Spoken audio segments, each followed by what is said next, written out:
Ella,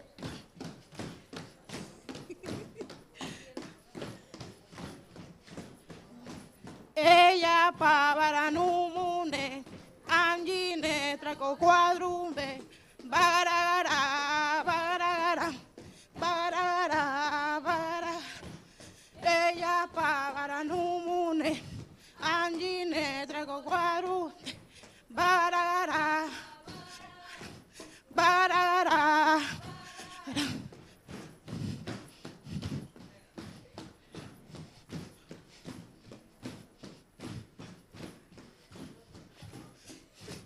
Ella para numune, angine quadru, barara, barara, barara.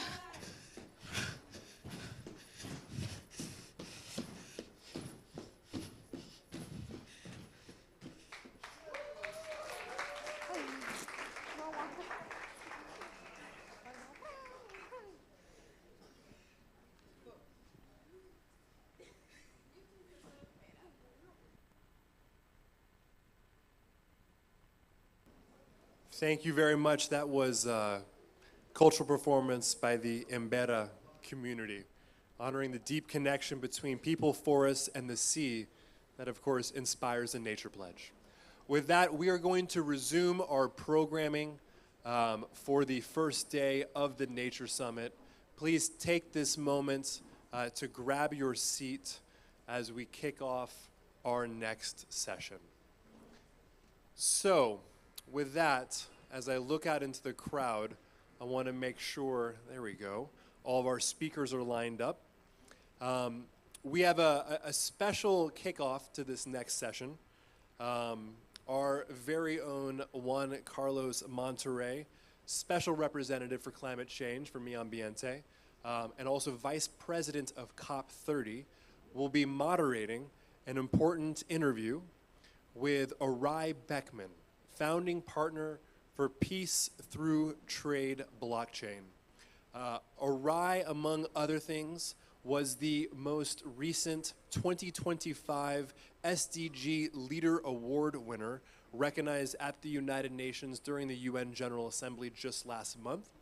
His blockchain is a proof of work layer 1, which is like, for those of you who are not deep into the world of blockchain, is how Bitcoin is structured. The biggest criticism of Bitcoin, of course, while it is the most secure style of blockchain, being proof of work, is not the most energy efficient. And what makes what Peace Through Trade is building so incredibly extraordinary is not only is it the most secure blockchain being proof of work, but the way they've designed it, it is actually one of the world's most sustainable and energy efficient. So to learn more about how Arai and his team have built this secure, sustainable, compliant, having received licenses from the government of Singapore, blockchain in the world, please join me in welcoming Arai Beckman and Juan Carlos Monterrey.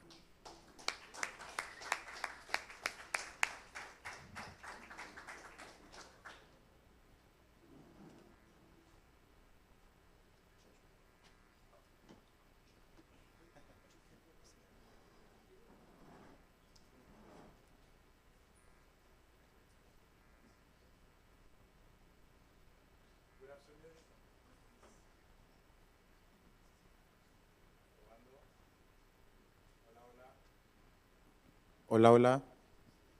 Good afternoon, everybody. Let's do it again. Good afternoon, everybody.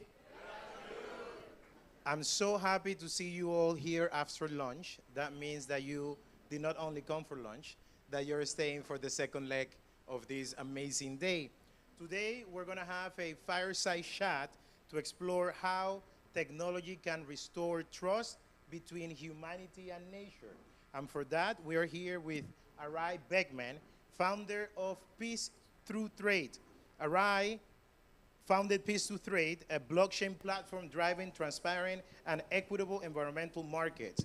With over 2 decades in innovation and sustainability, he pioneers digital systems that verify carbon and biodiversity impacts. So let's go straight into it, Arai.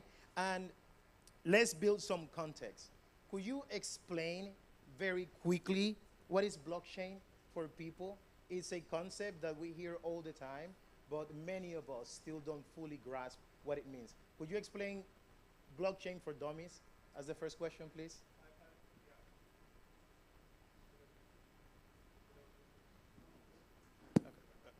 No problem. Well, thank you very much for having me, and I would feel remiss if I didn't at first acknowledge yourself, Juan Carlos. Thank you very much for having us. Matthew Tranchen, thank you very much. GRP, Nature Summit.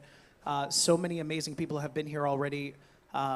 Ms. Schroeder, I believe, Juan Carlos Navarro, the Minister of Environment, Rodrigo, and One Amazon. What an incredible day it has been so far.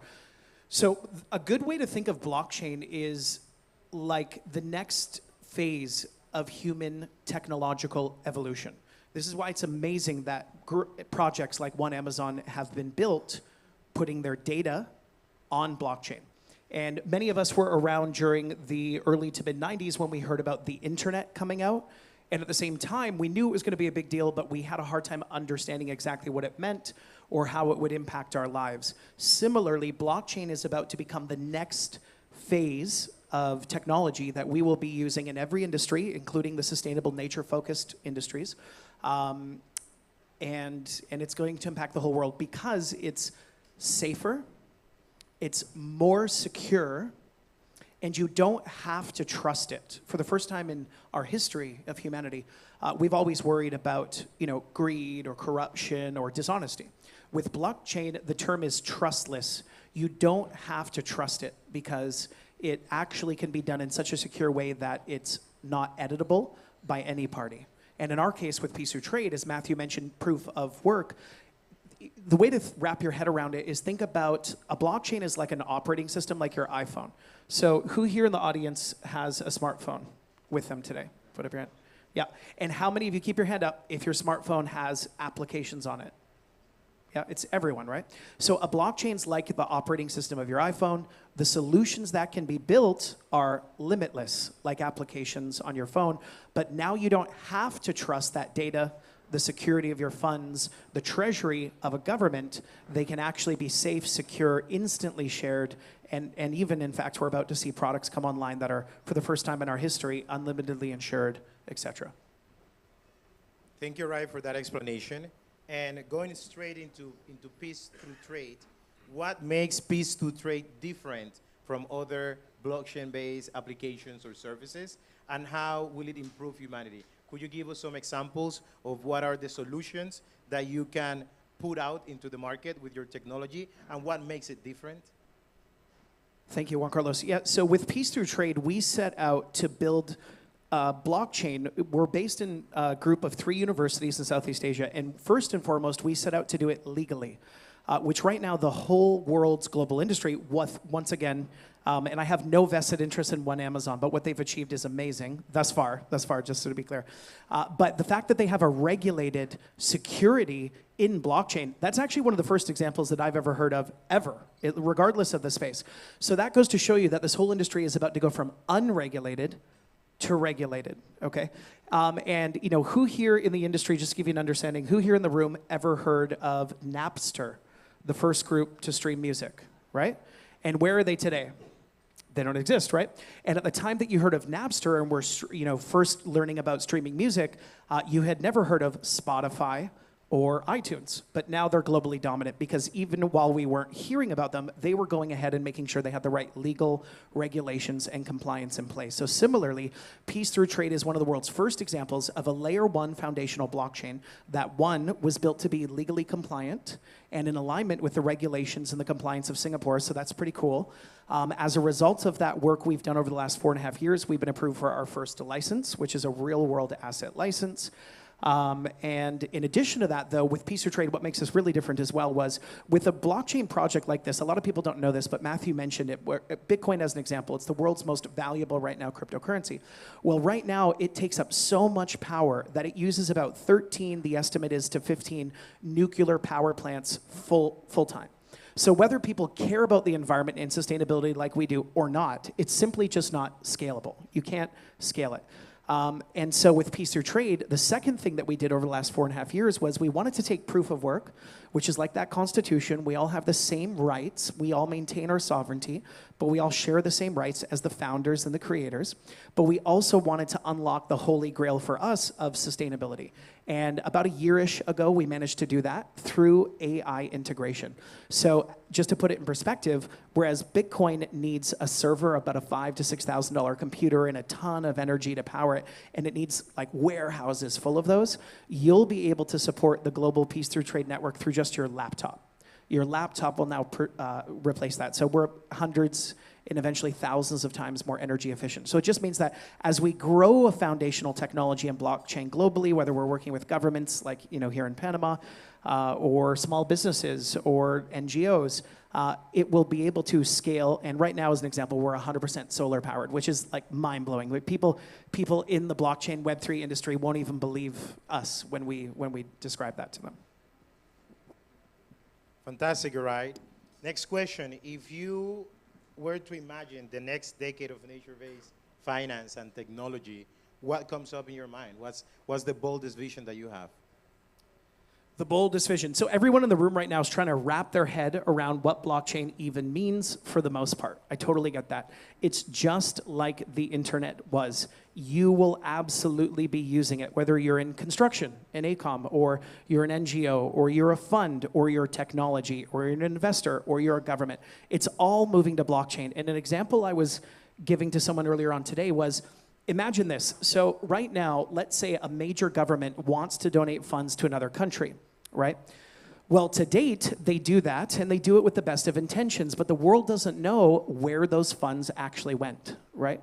And how they were deployed and how they were used. So for you as a consumer, if you're looking at donating to an NGO, or if you're an investor and you're looking to work with a group, how much more secure and confident would you feel if you can absolutely verify that those funds have landed and absolutely know for a certainty, for the first time in human history, where they've gone? The same thing will apply to your data. No matter what company you're a part of, no matter what industry you're in, your data now can be put on the blockchain. It can be shown to the world as true. It can't be edited, so the world doesn't have to trust you because they can trust you. And just imagine the contrast between the groups that are doing that, the governments that are doing that, the initiatives that are doing that, and those that aren't. Who would you fund with your own time and money? Fantastic. Now, tell us a little bit more how this idea originated. Where did it come from? Did you dream about it? Did it come out of a conversation? Were you drinking with some friends or partners and the idea come up? Where did it come up? Yeah, well, unfortunately, I'm a little bit more boring than that. I don't drink, unfortunately. But where it came from was, once again, we'll do a little, we're all waking up after having eaten. All of us are a little sleepy. So who here, raise your hand if you've heard the quote, "All that is required for evil to exist in the world is for good men to do nothing." Has anyone here heard that quote? Yeah. Now keep your hand up, and this is okay.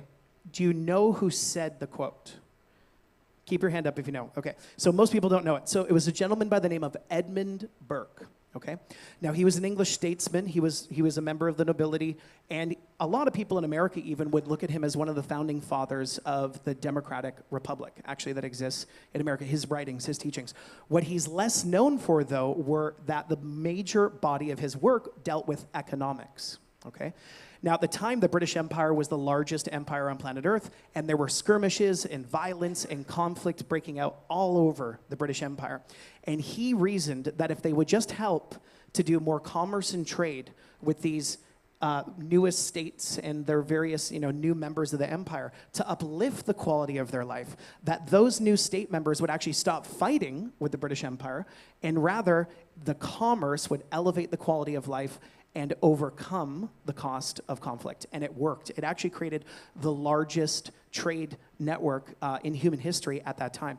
This is also a concept that the World Bank has proven over and over and over again. They've actually done clinical studies. They've done trials, rather, where they show that as neighboring states, nation states could transact more commerce with each other, that it will uplift the quality of life and will prevent or resolve conflict. So it's very much a proven historical method to unite all of humanity. As actually Jaime, the CEO of AECOM, said to me yesterday, humanity is the best at trading, And it's the easiest thing for new groups and parties to do together is trade. So with Peace Through Trade, our vision is for the future of humanity. And our sincere vision is, for us as my wife and I, my wife who's a founding partner, Kylea Beckman, she couldn't be here today, but you guys will probably see her at the next gathering. We really want to make a better planet for our daughters, sincerely. We have 2 little girls, 10 and 7.5. And the future of humanity is one where we trust each other so much so, because we can, for the first time in history, that we can actually exchange cultural exchange and trade with each other, no matter what country you're a part of. Where SWIFT technology, the current financial system, it's gotten us only as far as it can. But what blockchain has in store for us is unbelievable. It's going to be mind-blowing. Over the next 20 to 30 years, we could literally double, for the first time in human history, the global GDP. How this relates to nature, how this relates to the planet Earth and our SDG goals, is that we can fund faster than ever before these initiatives. We can prove that they're working faster than ever before, and we can demonstrate the data in a way that's irrefutable, unlike ever before. So you just mentioned it, Peace Through Trade is a family enterprise. So tell us a little bit more, how do you balance or juggle the responsibilities of the company, the enterprise, responsibilities with your family, with little girls, living in a foreign nation, you're based in Costa Rica. How do you juggle all of that also with your wider family, friendships? How do you do it, is the real question. Well, that's a great question. Well, I'm happily married, so my wife is my boss, first and foremost. I will share that with anyone that's looking to get married. Good piece of advice. Well, we have good people. It's like Juan Carlos Navarro said, at the end of the day, you have to find the smartest people that you could possibly can. For us, we're very mission focused. For us, it's genuinely building something for the long term that's in the highest best interests of our planet, nature, and humanity. So when you can find like-minded values and vision-aligned individuals, and I think in my experience as an entrepreneur, my wife and I are most well-known outside of this SDG environment for helping previously to have written the laws and help passed as a medicine CBD and cannabis, actually. We did that for the government of Brazil in 2015. And I went on to help a number of other nations. And what happens is, in my experience at least, when you have the right mission and the right intention, miracles will come out of the woodwork, from left, right, and center, or new opportunities or people. So I think when you're focused on the right things, and also this is also just my own perspective, but I've also demanded that I was going to be balanced, actually. So when my wife and my family and I moved to Costa Rica several years ago, and we have a shorter workday than most, but we have great teams that can help support us, and we intentionally make that time to drop in a healthy, balanced way with each other and nature and build strong relationships. Because, without our children, like the young man that was up here today, without them receiving the right guidance and the right direction and the right strong foundation, what will our future look like? So you were here in May for the inaugural Nature Summit. You're here for the second version, and you're coming back in December. Why do you come back? What makes you come back to the Nature Summit? Yeah. Well, it's first and foremost for yourself and Matthew, really, obviously. I think that goes without saying. Well, obviously, it's Juan Carlos Navarro, right? Obviously, we're most compelled by him. You guys are the right people. You're doing the right work. When I had to work with Brazil, Matthew called upon me in the closed door session the last time and asked me, what's it like to really work with government? And my first answer was, I'm not sure you really want me to answer that, in this public forum. But it's very rare, very super, super rare, that we have people that actually care, which you guys really, actually, authentically, genuinely do, which is really touching. And it's also super rare that you have a gentleman like Juan Carlos Navarro, who was formerly in the private sector, right, who really understands what it takes to get things done, and now he's in a public position, and he can really actually help facilitate, while really caring, these things that are needed to really move the needle forward. And as many people have already mentioned, it's urgent. This stuff is critical. So that's why I'm here, because you guys really care. You're doing good work. And I genuinely believe, as a business owner and a father and a husband, that if I take time away from my family to be here, we're actually being productive for the greater good that we're all focused on. Thank you so much, Uriah. This was a great conversation. Please, a round of applause to our guests.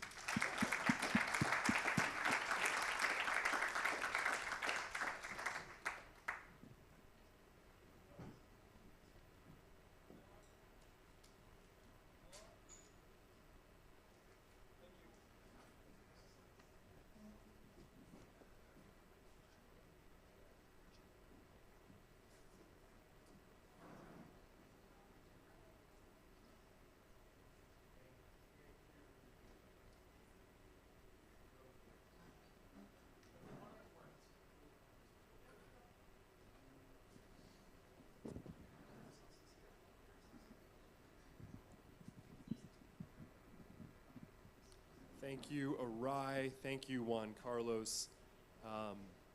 You know, the next speaker that we're going to bring up for a spotlight is actually one of the most important partners that we have in the room.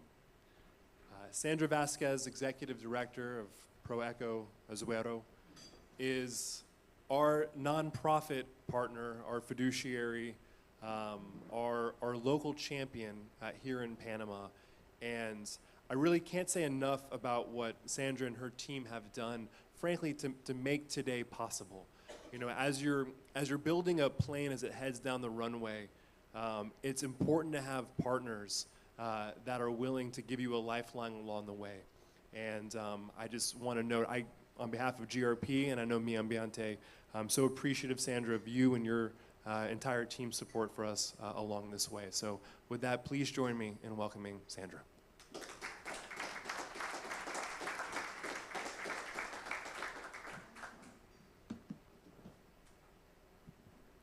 Good afternoon, everyone. My name is Sandra Vasquez, and I have the privilege of leading Fundación ProEco Azuero in Panama. Azuero is my home, a peninsula where dry forest meets the Pacific, where cattle once replaced trees, and where today communities are choosing to heal the land. It's an honor to be here at the Nature Summit, among people who believe, as we do, that regeneration begins with people. If you stand on a hill in Azuero at sunset, you see rolling pastures cut by small ribbons of forest. That landscape tells two stories, one of loss and one of the possibility. 15 years ago, few believed that these hills could come back to life. Today, we have monkeys swinging again between restored trees, and farmers are learning that regeneration can be their best investment. In Azuero, we believe that restoring nature means restoring people. When communities find dignity and opportunity through restoration, the forest heals itself. In a small village called Paritilla, I met Milagros, a mother of 3. 2 years ago, she joined our Seeds for Gender Equality program. She learned how to collect native seeds, grow them organically, and sell the saplings to reforestation projects. One day she told me, "With the money from my nursery, I bought a freezer. Now I sell juices to locals. I can help my husband and still grow trees." That's empowerment in action, one seedling at a time. Today, there are 7 nurseries like hers, led by more than 50 women, producing tens of thousands of trees each season. At a rural school in La Miel, a little girl once told me, "Before, I thought the forest had nothing to do with me. Now, I know I can be its guardian." That's the impact of our Spider Monkey School initiative, which reaches 32 schools and more than 2,700 children every year. We use art, storytelling, and outdoor learning to teach that every drop of water, every tree, and every creature is connected to their own well-being. When children start seeing the forest as family, the future changes. Across Azuero, just in the last 2 years alone, we planted more than 120,000 native trees, restored riverbanks, and trained a local team that once cut trees to now plant them.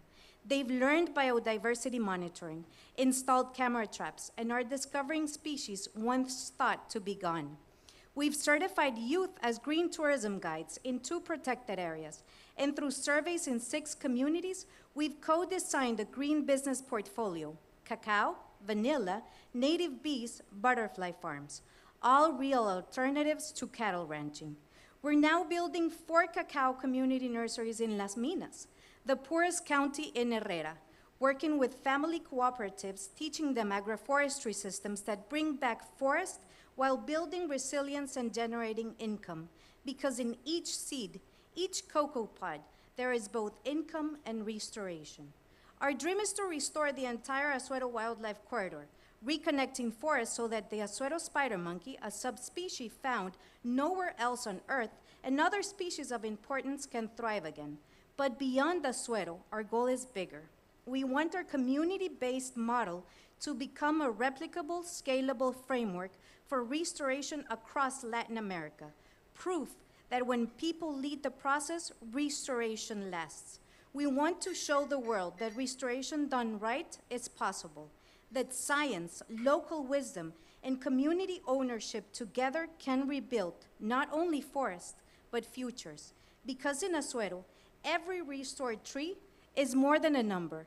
It's a story of resilience, of families reclaiming their land, of hope taking root again. Thank you.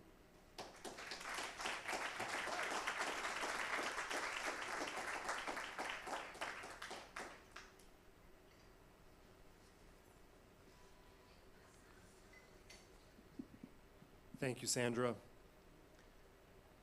Mangroves are living infrastructure, protecting coastlines, storing carbon, and sustaining livelihoods. This next conversation explores how these ecosystems are becoming investable assets that link nature, finance, and resilience. So please join me in welcoming our moderator, Julio Lugoria, Senior Director of Public Relations at Roar Media, our PR partner for the Nature Summit series, who has been with us since day zero. He spent 2 decades guiding governments, multilateral institutions, and companies on strategic communication and public diplomacy. Julio is the man.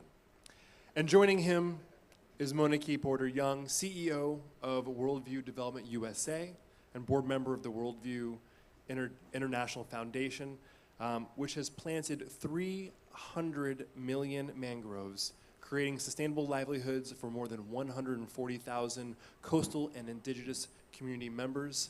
She is the woman. With that, please join me in welcoming our next conversation.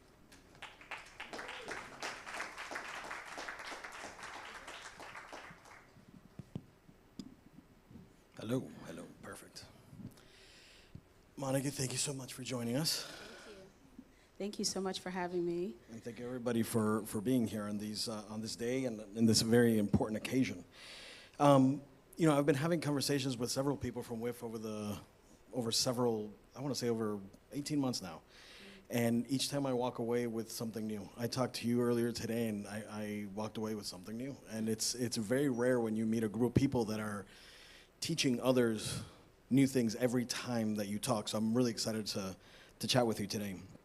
One of the things that the Worldview International Foundation has done is quite literally transform coastlines and redefine how we think about what economic value is. My conversations with Ken Gabrielli on several occasions, the CEO of WIF, is that when we talk about mangroves, the conversation always centers around natural infrastructure. So I want to dive a little bit deep into that and have you talk to me about something that's near and dear to a lot of us, especially here in Panama. You know, WIF has protected and planted more than 120 million mangroves in an area larger than New York City, Kuala Lumpur, and Paris combined, which is a significant number, a significant size. So when you look at these restored coastlines, how have you seen mangrove restoration revive not just the environment, but also the local economies and the people who depend on them? Thank you. That's a good question. And first I want to thank Minister Juan Carlos Navarro for having me here, Juan Carlos Monterrey as well. It is an honor and a great privilege. It's very interesting because I have been with the project WIF since 2012 when we had, our dream was just to plant 100 trees, and here we are with hundreds of millions. The most interesting thing, I think, in answering your question is whenever we have meetings and we bring people on, we always show a picture of a large elephant. And people come in and they say, what is an elephant? Where are the trees? You're planting mangroves. What is this? Is this a nature project or is this a mangrove? And I said, this is a byproduct of restoring the coastline. When we started to plant just about 10,000 hectares, elephants came back to the forest, and it was a very big deal to the people because nature was coming back. That was the first real win for us. The second thing was the people. It was very difficult to do a mangrove restoration project with people who are chopping down the mangrove trees. We're saying save them, and they're saying we have economic value. So starting at the very bottom, where we started to educate the local communities exactly what saving the mangrove can do versus selling the mangrove, allowed us to then train, educate, and create the type of economic development that would get us to our first 10,000 hectares, 20,000 hectares, and then we began to see that we could actually create an economy in 2012, and by 2018, we could then start to look at something interesting, which was carbon credits. So let's dive into that. People are incredibly important to many projects, but especially as relates to nature-based projects. They're affected by it. They also benefit from it, from a healthy coastline, from healthy nature. So you guys have supported over 140,000 people in rural communities and coastline communities. That in and of itself is incredibly impressive. So I want you to kind of dive into it and tell me how these mangrove projects actually translate into livelihoods and local prosperity, right? So you're talking about speaking to the local communities and educating them on what it means to keep their nature safe and sound. Yes, and I think it starts with trust. And we're so excited to be here in Panama, because if you start with the people as your purpose, then the economics and the carbon credits and all of that, those wonderful financial instruments are byproducts and allow us to then do what we need to do, which is transform communities. So teaching people how to transform their lives using their own natural resources sounds very easy, but it is very difficult, and it took us years just to get to that point. Once we had the people on our side and we had the trust of the indigenous communities, and they are now starting to see financial benefits. They're starting to see an ecosystem where they have fish and they have clams and they can start to go out and sell them. And then we started to look at blue carbon credits. What is a blue carbon? With a mangrove, we were getting carbon credits not only from the benefits in the ocean, but also from the land. That put us in a position where we were able to actually go in 2018 and start to negotiate and do the hard legwork with Vera to come to our project and get our carbon credits verified. Difficult, difficult, difficult. You believe that you have a great project and you're creating 140,000 livelihoods and you have experts on the ground, and someone comes along and says, you didn't do this, you didn't do this, you didn't do this, you didn't do this, you didn't do this. But we had to buckle down and not take it personal and get down, work with Vera, and cross all the boundaries of biodiversity and endangered species and the livelihoods. And I'm proud to say that today we just completed one of our carbon verification, and we have seven Vera carbon projects. And in selling those carbon credits, we can bring the resources back into the communities. Our investors get 50% of the investment, 50% goes back into the local communities. The investor buys the carbon credits from us at a discount. They're able to go into the open market, and we get the immediate capital to sustain our projects and to continue scale. So let's talk about scalability. Let's talk about how you bridge that gap between trust and scalability. What will it take for WIF to create a successful reforestation project? In Panama, hopefully, yes, yes. Our goal, as of right now, our first mangrove restoration project was in Myanmar. And we were very blessed in Myanmar because we can look at our project and 140,000, not just livelihoods, but jobs. That was a big number for us, families, parents, women. But due to the war and the current political situation in Myanmar, we had to stop. However, WIF is one of two NGOs that's currently still in Myanmar. We have not abandoned our project. We have not abandoned the people, but we can no longer get the investors to come and do the project. So our goal now, we just started in Malaysia. So we do have a carbon project, mangrove restoration project in Malaysia. And 1 year ago, we had a meeting in New York City during Climate Week with Minister Aro, and we have signed an MOU to bring mangrove restoration with our organization here to Panama. What will it take in Panama? Very good question. We like to call it 3PC. The 3Ps, which is philanthropic, public-private partnerships, and collaborations. First, if you start with the public, we need government. We need government. We cannot do a successful mangrove restoration project without government opening up land, opportunities, making accessible opportunities for the people. So we asked and we call on governments to give us that opportunity. For the public sector, we need the public sector. We need our investors and our partners, and we currently are blessed as an organization to have quite a few who have been with us since we planted one mangrove tree. But we ask our investors to be bold and to take risks, because these are risky projects. We cannot guarantee that we're going to plant mangroves and we're going to successfully get a carbon credit in the end.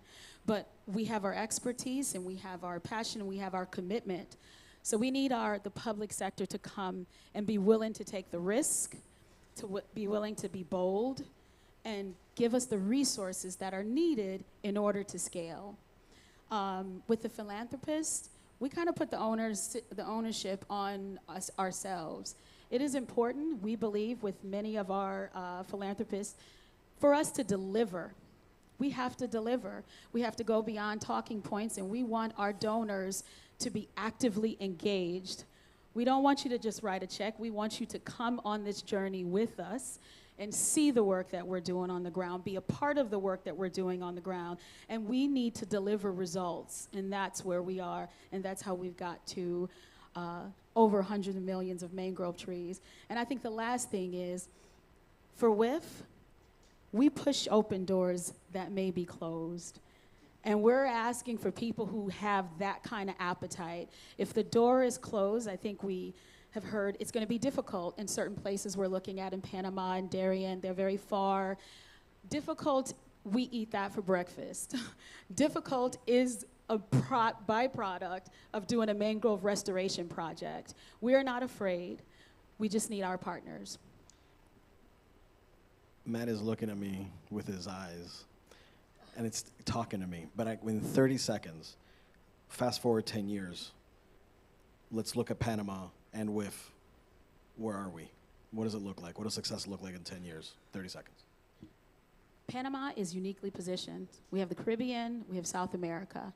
Our goal is to bring our projects, our resources here to Panama and to partner with all of you. We look at Panama and we think numbers. We'd like to have at least 100 million mangrove trees and just as much sustainable livelihoods in Panama. Panama is not about planting forest, it is about planting hope. Love that. Well, thank you so much. Appreciate your time. Thank you, everybody, for being here and listening to this.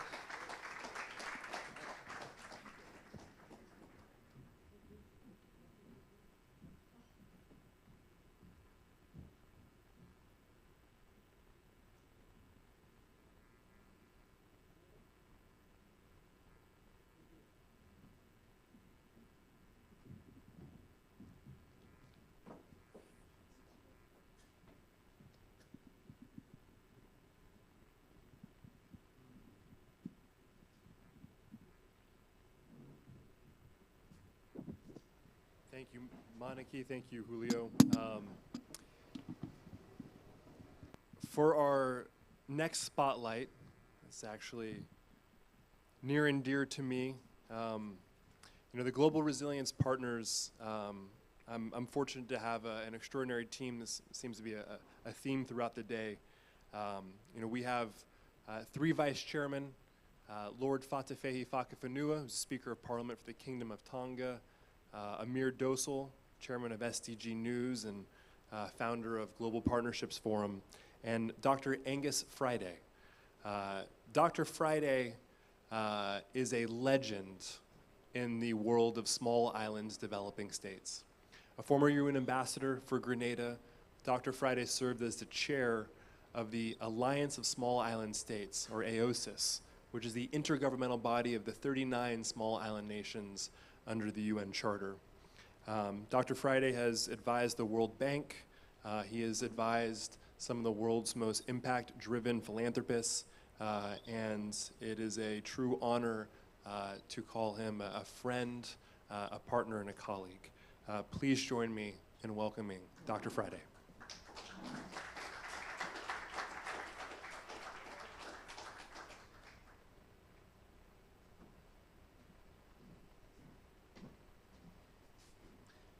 Thank you very much for that, Matt.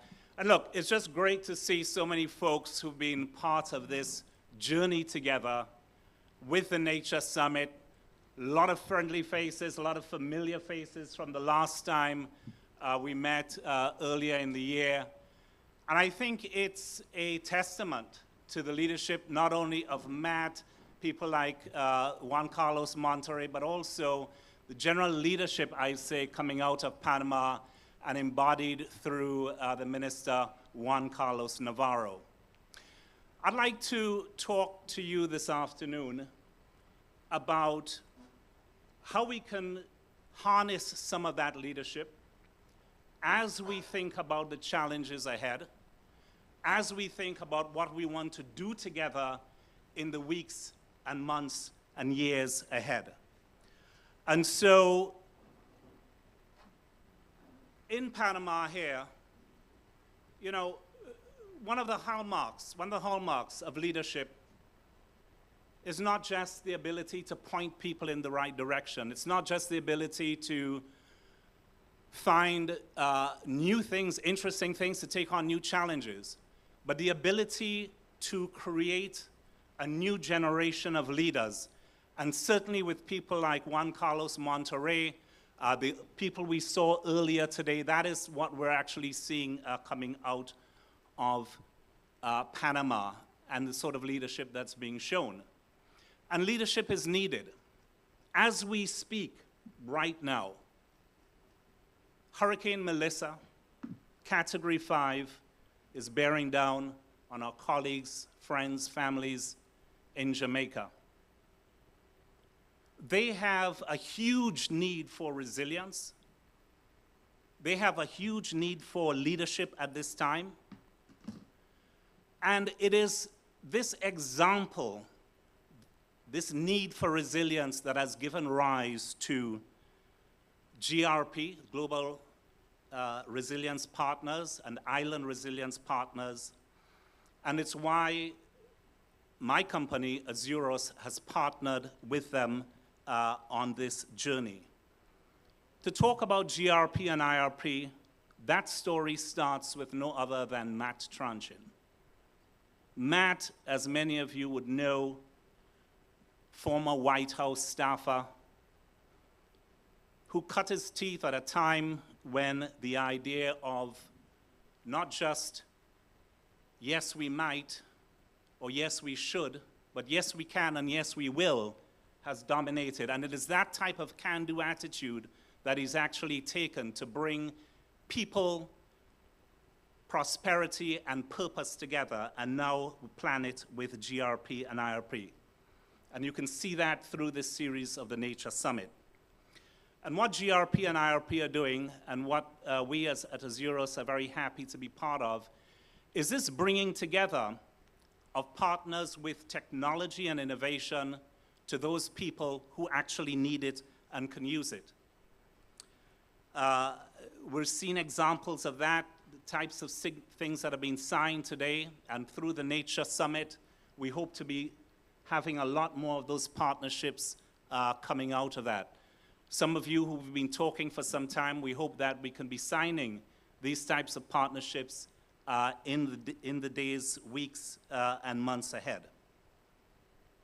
Together, we've taken on a challenge of mobilizing to start $1 billion for resilience through a process that we call the democratization of finance.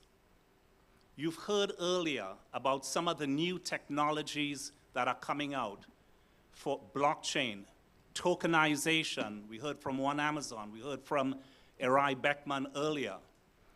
These are the things to watch as we start to think about how we move from pilot projects here, pilot projects there, to having 1,000 flowers bloom with billions of dollars flowing to where they're needed most. Places like Jamaica right now, many of the island states around the world, and some of the indigenous communities, as we've heard earlier. So this is what we're working on, with a technology platform to be able to track investments. How much money has been spent? Where has it been spent?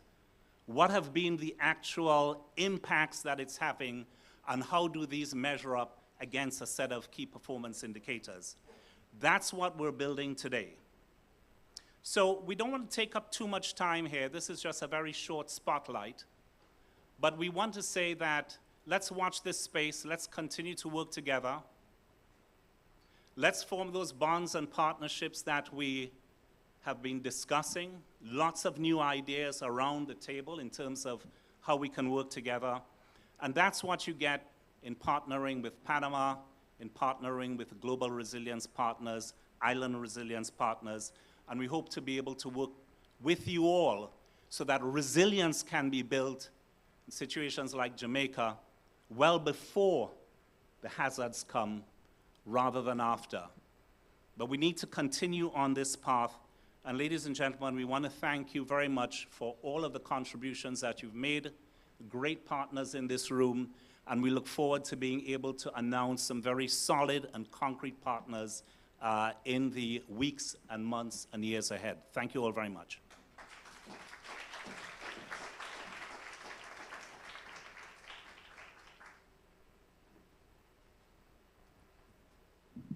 Thank you, Dr. Friday, for your friendship, partnership, and leadership, sir. Next up, we have a fireside chat that I have the privilege of moderating. Jaime Nino earlier today moderated a conversation with One Amazon. He serves as the Executive Vice President for Latin America for AECOM. For those of you who don't know, AECOM is one of the world's leading and largest infrastructure firms in the world. And he is a part of the One Amazon team, a testament to the high caliber global partnerships that One Amazon is building around the world, around these scalable, sustainable solutions. So please join me in welcoming Jaime for a fireside chat.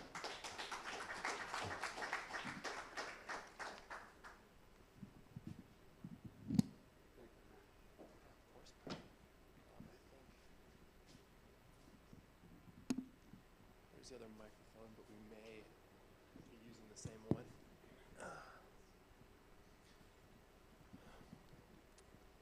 So, Jaime, you, of course, I've learned you're a distinguished professor. You've worked with the World Bank, USAID, Inter-American Development Bank. You're now at the helm of one of the world's leading infrastructure firms. I think AECOM has 50,000 employees around the world. Your background, though, you're an economist. That's correct.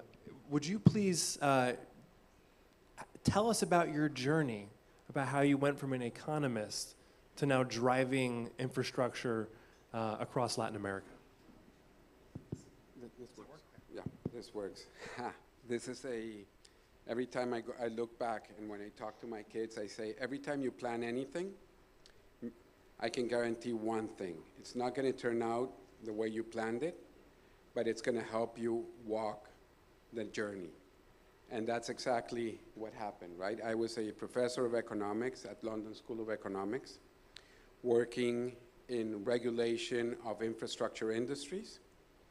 And I had started doing port planning and port regulation. And one day AECOM said, hey, Jaime, we just won a complex program in Colombia, and we would want you to lead it. And it turned out to be Plan Colombia. And that took me through a wonderful journey as a Colombian, although I was living in London. Took me through a wonderful journey of working directly with governments, with communities in a very challenging environment, whereby we were trying to recover trust in government, recover rule of law, and at the same time working with communities to encourage them to move from illicit activities throughout all of Colombia, 192 municipalities out of 900 municipalities that were under the control of illegal armed groups in Colombia back in 2004. So we worked at the policy level, but also at the implementation level, and that's been one of the richest and most rewarding activities I've ever done. And AECOM gave me the opportunity to do that with one single mandate: make a difference. Make sure you make a difference. And USAID and the US government, multiple administrations also gave us a wonderful opportunity at AECOM to effectively deliver those solutions directly on the ground. So, you know, as an economist, what an interesting perspective you must have in the context of a global infrastructure firm where the world is reimagining how to value and measure the world around us. Of course, we're here alongside the Convention of Biological Diversity. Can you talk about how biodiversity is integrated into sustainable development and infrastructure? Excellent question. And I honestly think we're still working on it, okay? So I want to be very frank and open, which is there's so much we still have to learn on integrating biodiversity into the frameworks that we work with. But let me just say a couple of critical things. The first and most important is I've seen the journey of the industry, the infrastructure industry, from just doing the basics, the minimum, which is doing an impact assessment. And as Ministro Navarro said today, our best environmental and impact assessment team in all of LATAM is right in front of me, is Eileen and Janitze. That is the best team in all of LATAM, and it leads our environmental practice throughout the business. But you know, we were always thinking about how do we minimize impact. Now we're thinking about how do we enhance impact in terms of not only conservation or regeneration or enhancing biodiversity, but also how do we enhance impact in communities, and how do we empower communities to own those impacts. So just a few very simple examples. You know, we went from planning infrastructure, again, to minimize impact on a city, for instance, a metro line, to thinking about how that metro line can contribute to decarbonization. And now today, we're thinking about how do we do infrastructure in a way that we enhance biodiversity. And I'm going to use, just to show the kind of things that One Amazon is thinking about doing, let me give you a specific example. We are right now, AECOM, is right now working with the Office of the President, Mulino, the Secretary of the Railway in Panama, thinking about how do we connect Panama City to Costa Rica, creating a backbone that detonates a major logistics hub in Panama that is not just around the Panama Canal, a truly transformational project. And we were brainstorming yesterday with Rodrigo, with Marcelo, with our ports team, with our rail team, with our environmental team on this particular opportunity, where we were thinking, okay, how do we generate, this is how the conversation went, how do we generate new revenues on the railway that contribute to the sustainability of the project? And from there we went to, okay, wait a second, but we gotta make sure that that project really delivers decarbonization. We saw a debate where Minister Navarro was saying it's really critical that that rail line has electricity and it's running on electricity to contribute to Panama's decarbonization goals. So Eileen and the team were looking, okay, we gotta make sure how do we integrate it with the transmission lines, with the catenary with the transmission lines, and so on. And from there, Rodrigo said, guys, have you ever thought of creating a green corridor? And I was like, a what? A green corridor. Can we build a corridor along the rail line that contributes to bird migration, that contributes to and provides additional corridor for different species migration from Darien all the way to Costa Rica? Today, we have that corridor broken, and it's been broken by just traditional activities in the country. So can we do, if that rail line can do that, not only can we generate conservation and decarbonization, but we can actually restore some of the country's main species flows between Darien and Costa Rica, which today, again, is broken. So that gives you an example of how we're trying to think about doing this. In Cali, during COP16, with One Amazon, we supported the decarbonization strategy of the city of Cali that is leading to its decarbonization program. Again, a rail program, for instance. But then the mayor said, look, I want to turn Cali into the most biodiverse city in the world. And from there, we worked, and we're still working on helping them think about how Cali can restore its degraded biodiversity in the city, because citizens of Cali think that it truly is what makes the city valuable. And we've seen it. If we go to Matarazzo in Sao Paulo, if you guys go to Matarazzo in Sao Paulo, I recommend people look at this. Matarazzo in Sao Paulo was one of the most, one of the poorest parts of downtown Sao Paulo, really deteriorated socially and economically. And since it was recovered with nature, it's become the hottest spot of Sao Paulo, attracting the greatest talent of Brazil, and not only of Brazil, but international talent, a lot of nomads. And the reason is because people really value living with nature and benefiting from biodiversity around them. You know, I'm curious, obviously AECOM is a trusted partner working with governments across Latin America to develop infrastructure.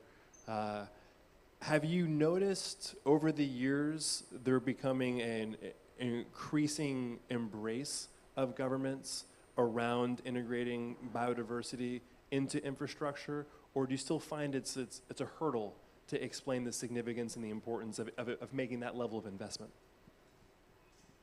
Yeah, I think we still have a challenge, not only with governments, but with private sector in general, to understand how biodiversity and nature create value, and how cities and infrastructure that does not incorporate biodiversity is much more vulnerable to nature and other events.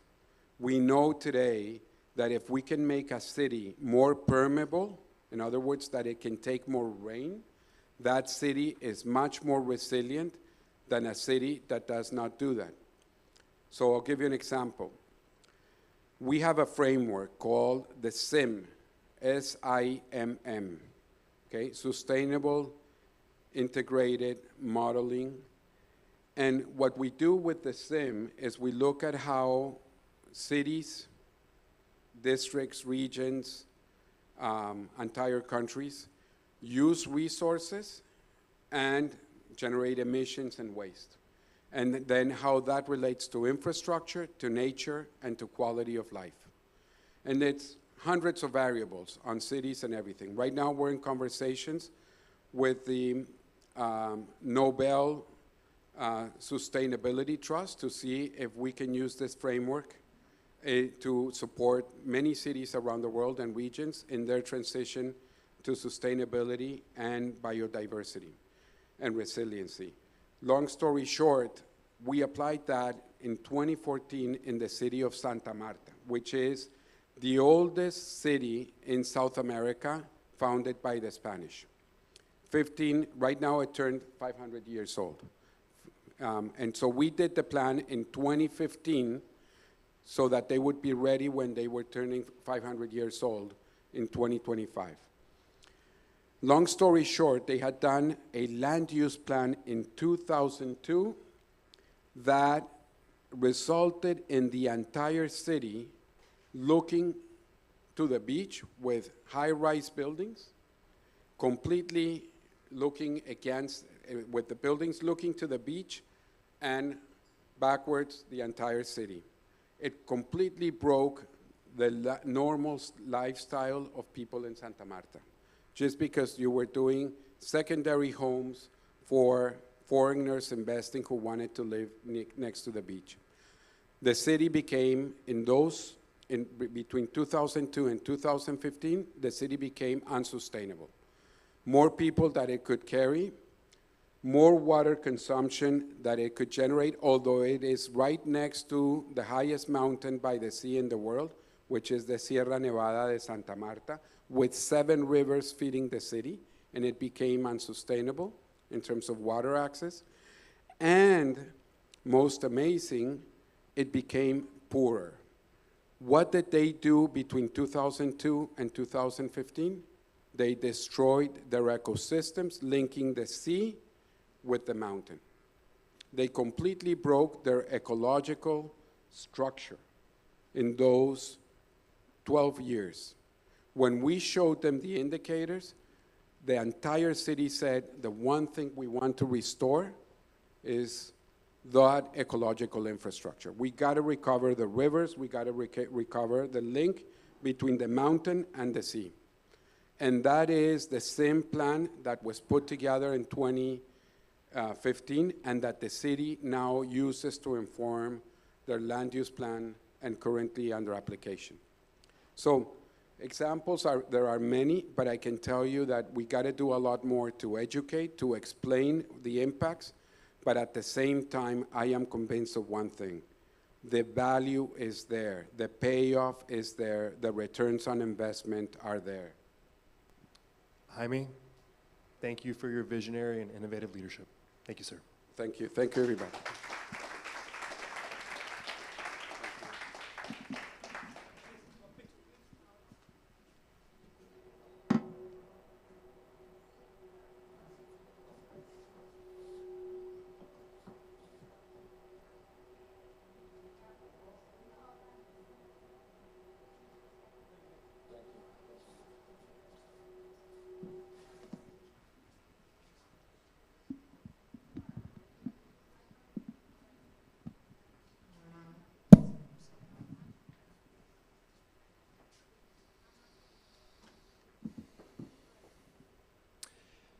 Next up, we have our spotlight that is going to provide a deeper dive into peace through trade, the high-level conversation that Juan Carlos Monterrey facilitated with Arai Beckman. Please join me in welcoming Arai Beckman.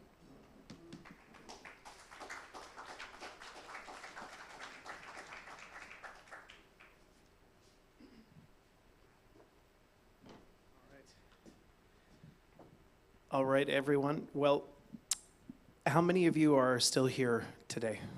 Just raise your hand. Let me know. Okay, great. A few of you are no longer here, but I understand. Takes a minute to digest. Well, it's been a very inspiring day for myself, an individual that spent the majority of my career in the private sector. A little bit of background for myself. My mother's side of the family were multi-generational finance. My dad was an electrician and a welder. So I was raised to have an incredible work ethic by my father, and I was educated on how the financial system works on my mother's side of the family. And when I was about 14 years old, my first freshman year of high school, this thing called the internet was coming out. And my father and my family decided to get involved in companies that were going to be going public during the time when the internet was coming out. Now, does anyone have an idea, think about how we decided which companies we would get involved in that were involved in the internet that were going public? They were IPOing. Well, at that time, we had no idea. We literally didn't have any idea. In fact, my father, who is a very traditional economist, actually thought the majority of it was hype and it was a giant bubble and it was going to burst, and he was somewhat right. But what we observed that happened at that time when the internet came out actually completely fundamentally changed economics as far as we know it. There were concepts that had never before existed, like blitzscaling. If anyone's heard of the book by Reid Hoffman, Blitzscaling, that concept economically never had existed prior to. Now, what that did, though, for myself, 14 years old, my family then went on to do about 15 or 16 initial public offerings, so bringing companies public. And that was my high school education in my own family office, which was pretty cool. And what it taught me was that a new innovation throughout humanity, whether you understand it or not, we really are compelled to wrap our minds around it as best as we possibly can. And what I saw growing up were giants that did not take advantage of the new emerging technology were actually left in the dust completely. Like, how many of you remember Kodak and taking photos, right? I remember that from as a kid. Remember how you'd have to pay to get your photos developed?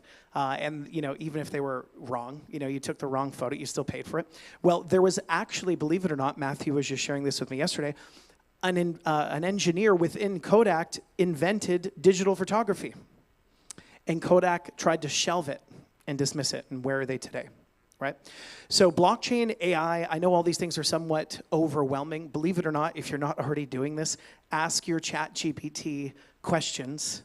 It's incredible at answering your understanding, you know, to help teach you. You can even ask it to tutor you, whatever level, way, shape, framework you need to help educate you on a new topic.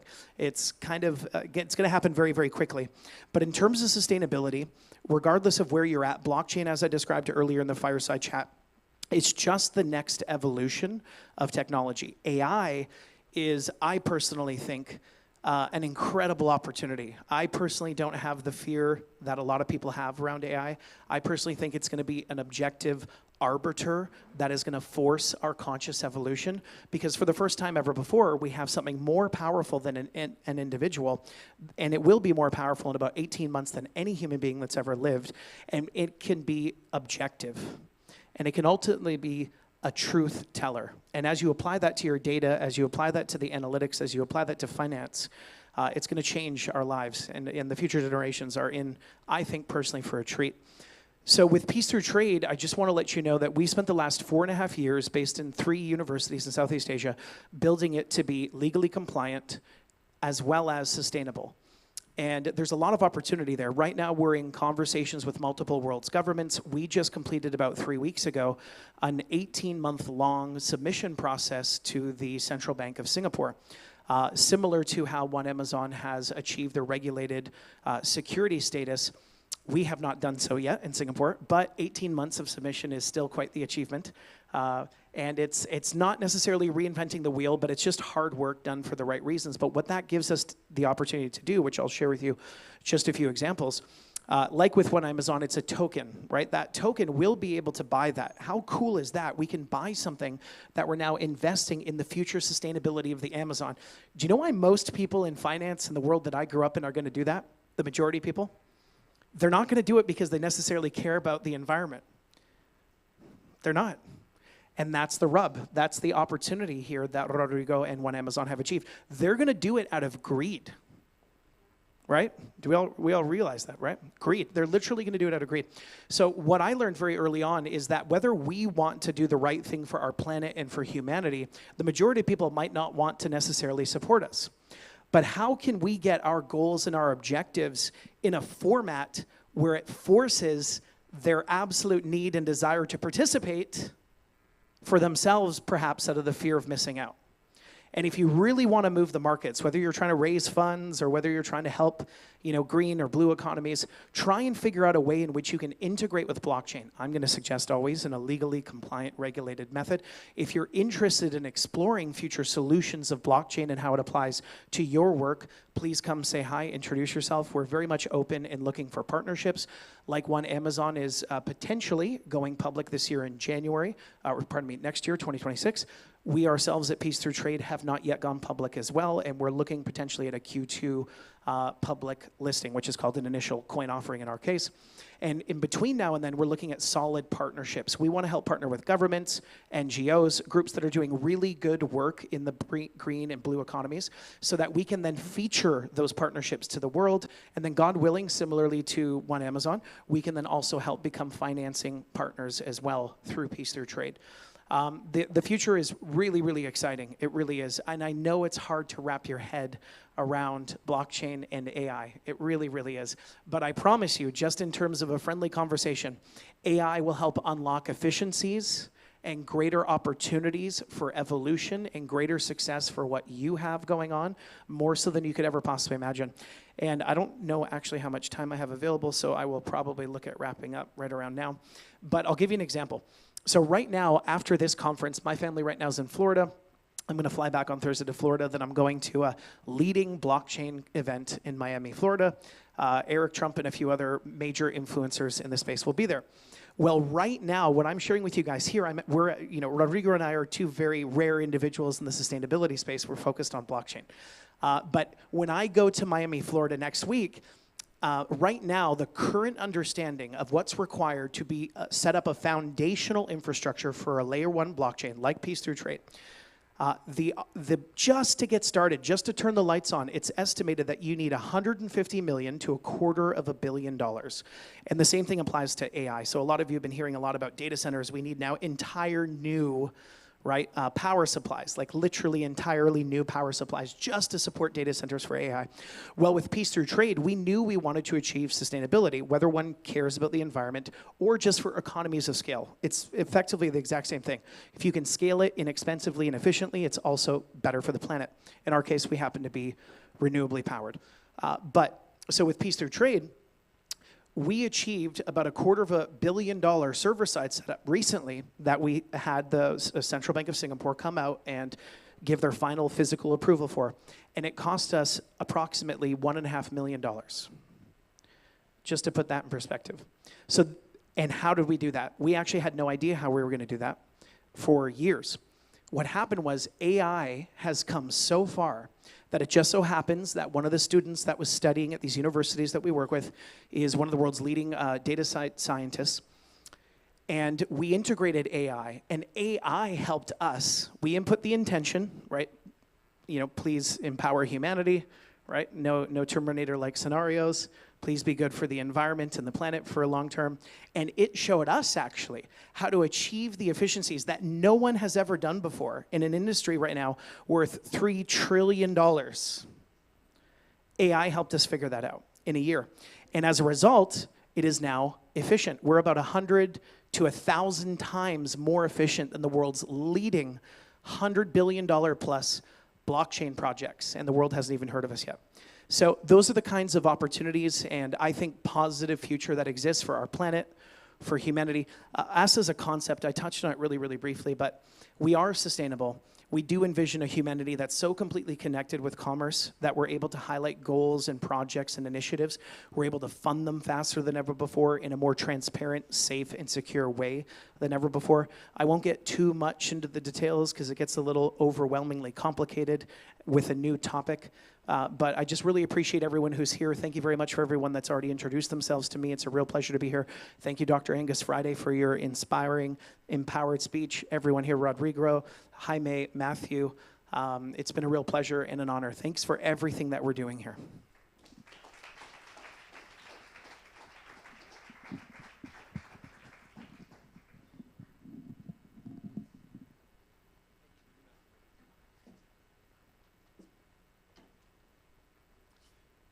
Thank you, Arai. So, one of the things that's, I think, exciting about today's speakers, it's a diverse and eclectic mix of entrepreneurs, innovators, financial institutions, family offices, philanthropists, startups, but also some of the real juggernauts in the world. You know, as we face accelerating biodiversity loss and land degradation, restoring ecosystems has obviously become one of the greatest challenges and opportunities of our time.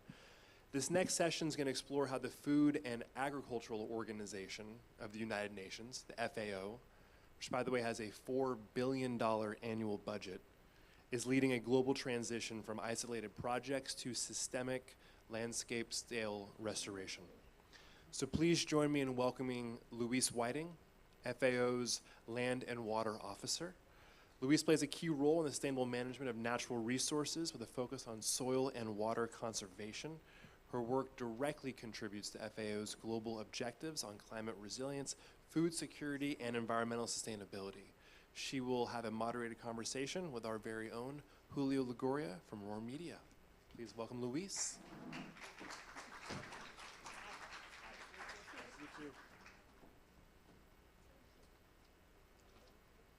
Hello, hello. Yes, we're good. You're good? There it is. Yes. Louise, nice to meet you for the first time. I'm sorry we couldn't connect earlier, but I did do some fair amount of reading on the work that you're doing and came up with some questions to at least selfishly learn more myself about what's going on. Hopefully everybody learns a little bit more. You know, the conversation around biodiversity often is pinned under this premise of loss. We're losing forests, we're losing water rights, et cetera, but you are reframing it as an opportunity for restoration and systemic change, which I think is really interesting, right? And what's compelling is that you're tying food, water, and livelihoods into one single story of regeneration. So I want to learn more about that. So why is it so essential to stop treating these challenges as separate issues and begin addressing them as one interconnected system? Thank you. Yes, I might look at my notes every now and then because maybe you can hear from my accent. I'm from a long way away from here and I've joined the region relatively recently, but I've been with FAO for a long time. Previously I was in Bangkok leading the water team for Asia. It's been really interesting to watch how FAO itself has changed over the year. We are obviously mandated to look at food security, but in the environmental issues, of course, are becoming a stronger and stronger part of the work that we do.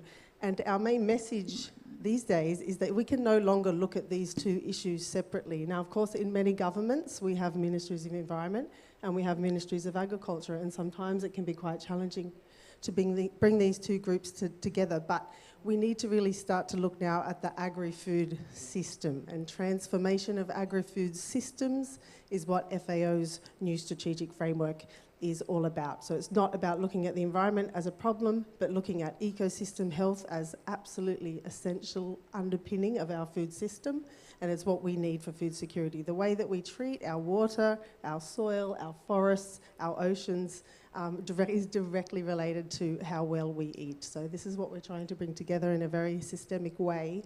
One example for this region, a project that's very close to my heart, it's Cuenca al Mar. It's a Source to Sea project that will touch every country in Mesoamerica. And we'll be looking at how can we manage water from source to sea, related to the Santa Marta example we heard earlier, and really look at this systemic management of our systems. So let's see how that goes. Can you paint us a picture of how that process works? Because I mean, it seems a very large-scale project with a lot of moving pieces. Yeah. So how are you, what does this like landscape scale approach actually look like in action? Yeah, so we can't do it alone. So that project will be executed by our very strong partners, CCRD, which are part of the SICA system in Central America. And what it really involves is working at all levels. We have funding to do demonstrations, and we will do that on the ground. Every country has their issue that they want to look at. But where a lot of the effort and the time goes is at that upper level, at the regional level, and then at the national level. So we're lucky with CCAD, they have a council of ministers, they can directly talk to and influence the ministers, and then that comes down to where we're also working at field level, and that can filter up. So I can talk a bit more about that, but it really is a all levels effort. It's an entire systems approach. Yes. So you have a very robust community outreach, I'm certain. Definitely, and so do our partners. Right, so how do you then ensure that communities are not just participants, but actually co-leading this effort? I wanted to go into the community level discussion. Yeah. So, I mean, a lot of that happens by working through our partners. And one thing that we try to measure and we look at carefully is tenure security. So land tenure is super important. If you want communities to be in a position to really own the efforts that they're putting in and to sustain them in the long term, we heard a lot of great stuff from Sandra earlier about how communities need to own efforts for them to move forward. So FAO really looks a lot at tenure issues. We're now looking at somewhat new issue of water tenure. So what are the different rights that people have of water? Water, of course, is more complicated than land. It flows towards power, flows towards money, but we need to really start to get a better picture, I think, of the way different people use water and make sure that that's being reflected in allocation systems. But we work with our communities at all levels. We focus a lot, of course, with vulnerable groups, with Indigenous communities, women and youth as well. We've heard the word permanence a lot today. We're all trying to remember that. I can't remember it now, so no retention for me. But how are you tracking all of this and ensure follow through and permanence? Yes, so we need to track, I think, a lot more than just hectares restored, for example. I think that has been the traditional way that we have looked. But these days we look at, of course, our biophysical indicators. So that's our biodiversity. We have our indicators there. We have had them for a long time. Our groundwater recharge, our soil conservation, the health of our forests. We could do all that. But what we also need to look at, I think, is, for example, socioeconomic benefits. We have to look at the environment and the socioeconomics and the people at the center of them as absolutely fundamental. They are not separate. So how are people's incomes? Are they increasing? Because if they do not, if people cannot have a life of dignity, the projects, efforts will not last beyond the project, beyond the money, for sure. That's a really thoughtful answer. Thank you.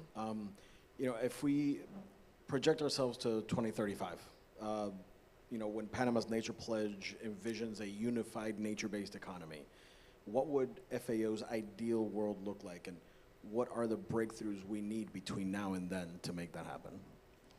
Yeah, well, firstly, I would just say I think it's very impressive what Panama is doing here. We don't see this in a lot of countries. We work in 192 countries, I think, and I really think Panama is a leader in this space.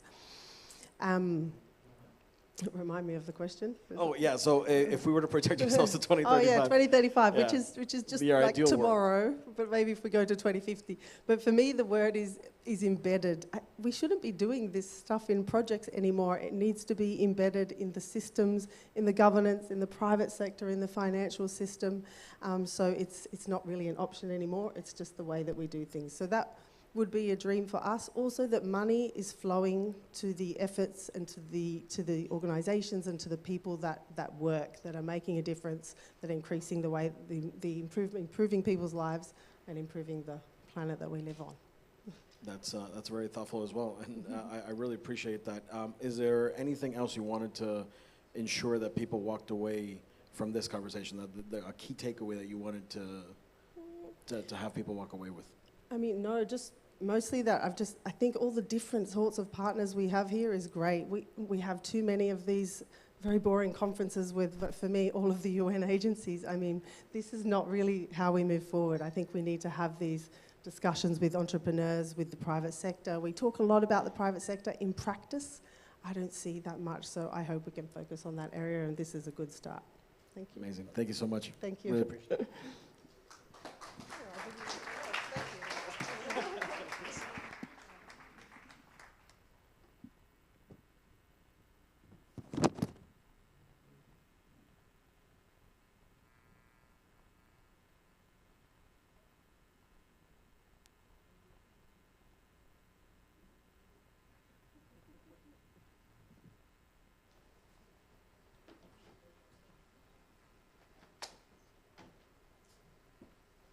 Thank you, Louise, for that quote that will surely go on our website later.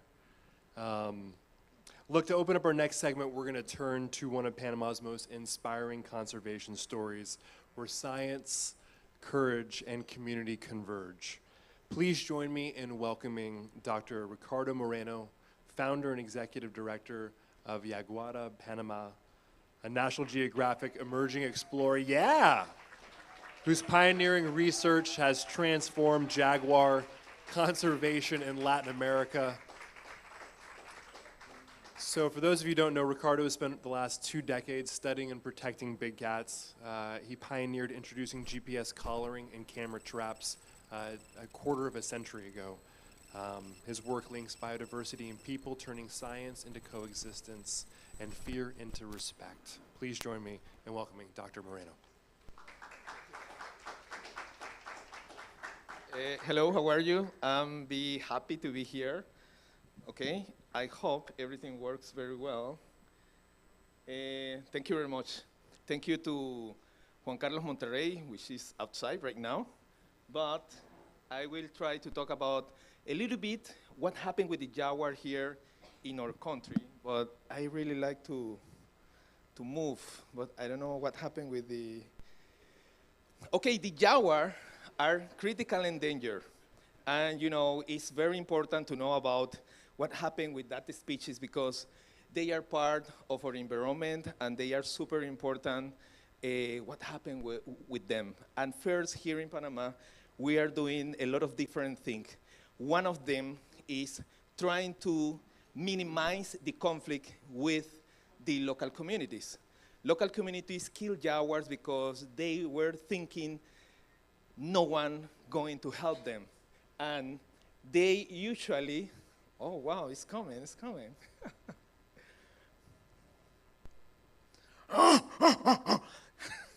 What happened with the guy? Okay, this is the main problem. This is the main point. The jaguar kill domestic animals, and usually the people think, okay, what is the best way to eliminate the problem? And usually the best way for them, as a cultural thing, to eliminate the problem is killing the jaguar. But the work of us, of Yaguara Panama, is trying to minimize this kind of conflict. And one of these respond the data, the scientific data we produce. For example, since 1989 to right now, jaguar people killed around close to 400 animals. 96% is because the farmers, but it's not like farmers want to kill those animals. It's because they want to change the, his story. But it's not working. If it's not working, I'll continue. That's it. And to trying to do this, we work in communities. And right now, we have 10 different farmers who have implemented things like, okay, for example, all the people, they have his paddock, but usually his paddock are super big, and the movement of the animal is very bad, and they are not in very well condition. And our work is trying to do the best thing for them, and they make much better his economy, and at the same time, they are saying like, hey, we can work with you guys, and at the same time, the jaguar can coexist with us. And this is the main thing. And for example, this is the thing I was talking to you. 395 jaguar had been killed since 1989 to 23, just by ranchers. But we trying to change the manage on that areas, and we are working with 10 farmers, as I told you, those 10, Darien and in Chepo, but mainly in Darien, trying to say like, we can do this together, and people can have more opportunities and alternative to do that. 4 of those farms are managed by women, which is very good. We like it working with them. And we realized like we need to support every month to do technical assistance and training to ensure the continuity and make sure the efficiency of those paddle. And 75 cases we attended and was like, hey, it's very good. Because we are working with the Ministry of Environment very close, us and other people like the policeman, the Senafront policeman, and different people. And we use mainly electric fence, and we put it, just the electric fence, in areas we know the jaguar are walking around that. Well, that happens. Technologies are like this always. And after that, we always say, like, if we work together, we can do much better thing.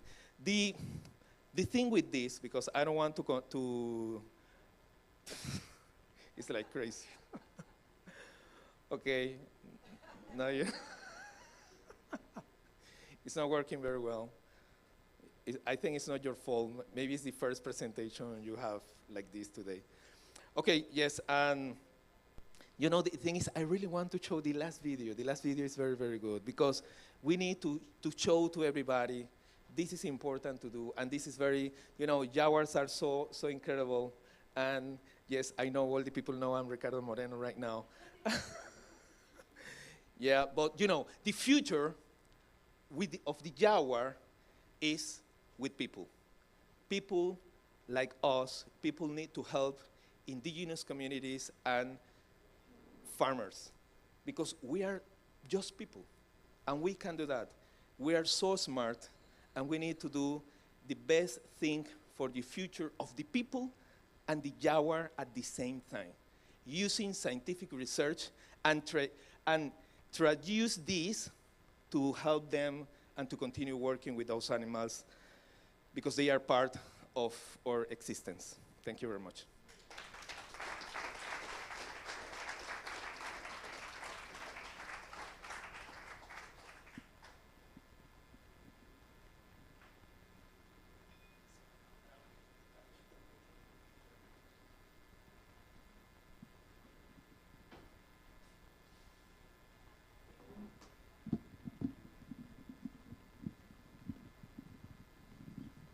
Thank you, Dr. Moreno.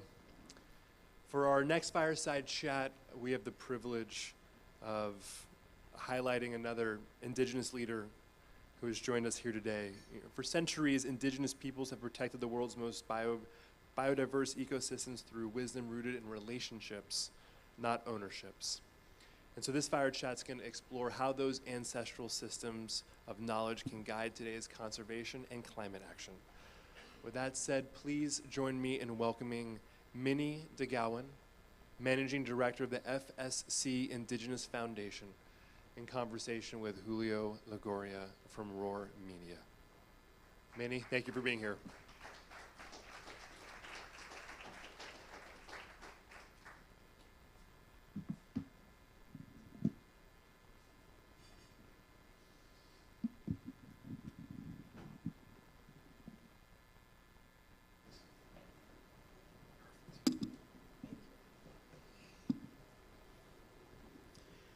Minnie, thank you so much for joining me. It was a pleasure to speak with you earlier and learn more about the work that you're doing. Your journey from community organizing in the Philippines to leading this global foundation here in Panama has been really inspiring to a lot of the people who've been following it and even those who start learning or have just recently learned about it. For thousands of years, indigenous peoples have protected the world's most biodiverse ecosystems by living like one with the environment and with the environment. And it's one of the most biodiverse ecosystems that you guys are inhabiting. So how does this worldview of reciprocity and community stewardship and in having a living relationship with the land shape the way indigenous communities approach biodiversity and resilience? Right. Thank you so much. Yes. When indigenous peoples talk about nature, we do not look at nature as separate from us. We do not look at nature as climate, biodiversity, or land degradation. We look at nature as our relative. In fact, for me, it is my mother because it cares for me. And so this idea that we are protecting nature is actually false. We are living with nature because what happens to nature happens to us. So the relationship is a reciprocal relationship.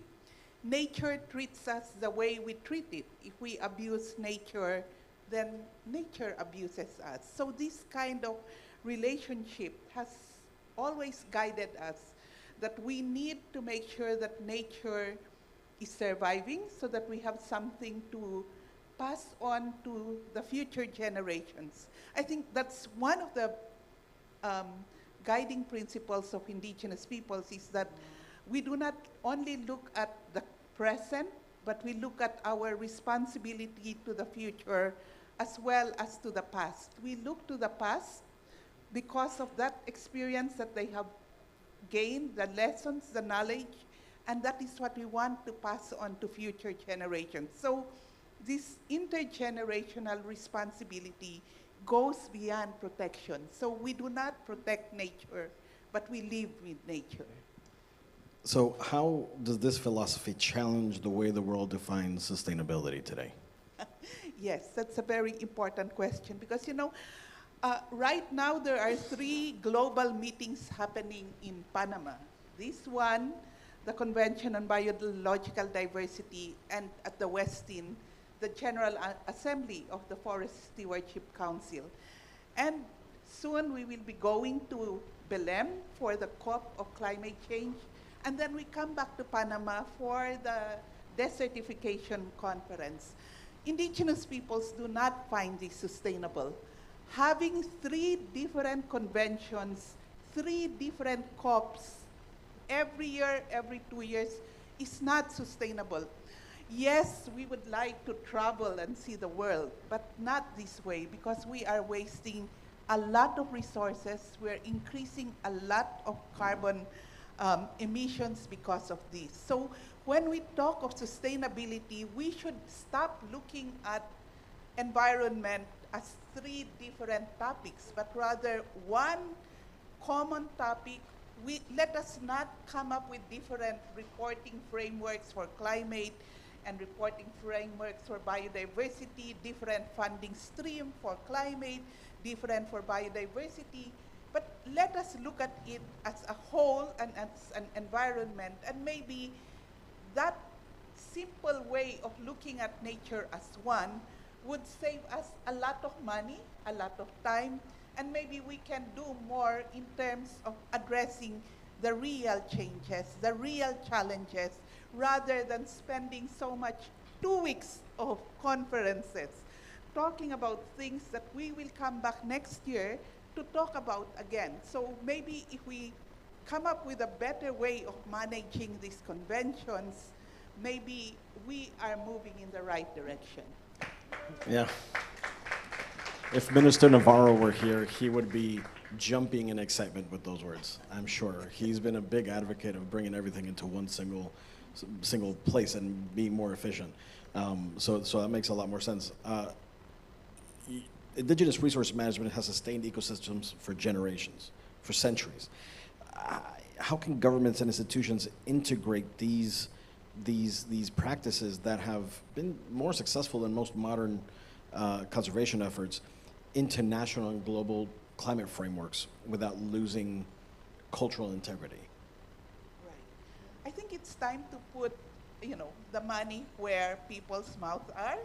I've heard a lot of pledges, a lot of promises of respecting indigenous people's rights, integrating traditional knowledge into national plans, but there is never an outright promise of actually providing those resources to indigenous peoples on the ground so that we can continue stewarding nature. If you respect us, then partner with us. Do not look at us as recipients or beneficiaries of projects, but partner with us and we can show you how it is done. Because we cannot talk about how I, for instance, cultivate my rice field in Panama. My rice field is in the Cordillera in the Philippines. So if you come and partner with me, I will show you how it is done sustainably. So real partnership means actually trusting us, giving us the resources so we can continue the role of being stewards. So I think this is a very basic thing. Let us stop making declarations respecting indigenous people's rights and actually implementing indigenous people's rights where it matters, and that is on the ground. Thank you. That's an amazing answer. You've really answered my last question, which is if you could redesign the global conservation agenda from the ground up, what would be your first step in ensuring that indigenous peoples are not just participants in restoring balance with nature, but leaders in it? Yes, leaders. Prior to coming to Panama and taking on this Indigenous Foundation, I have actually done the rounds of the different conservation groups, from WWF to CI to TNC and Rewild. And maybe it is time for big global conservation organizations to actually divest and put those money on the ground with indigenous peoples and let them lead. That's amazing. Yeah, that's the right first step. So last, I'm going to close it off by thanking you. I think you've reminded everybody here today that resilience is not something that you invent, it's something that you remember from our ancestors, and you have to read back on, right? So thank you so much for this conversation. Really appreciate it. Thank you so much.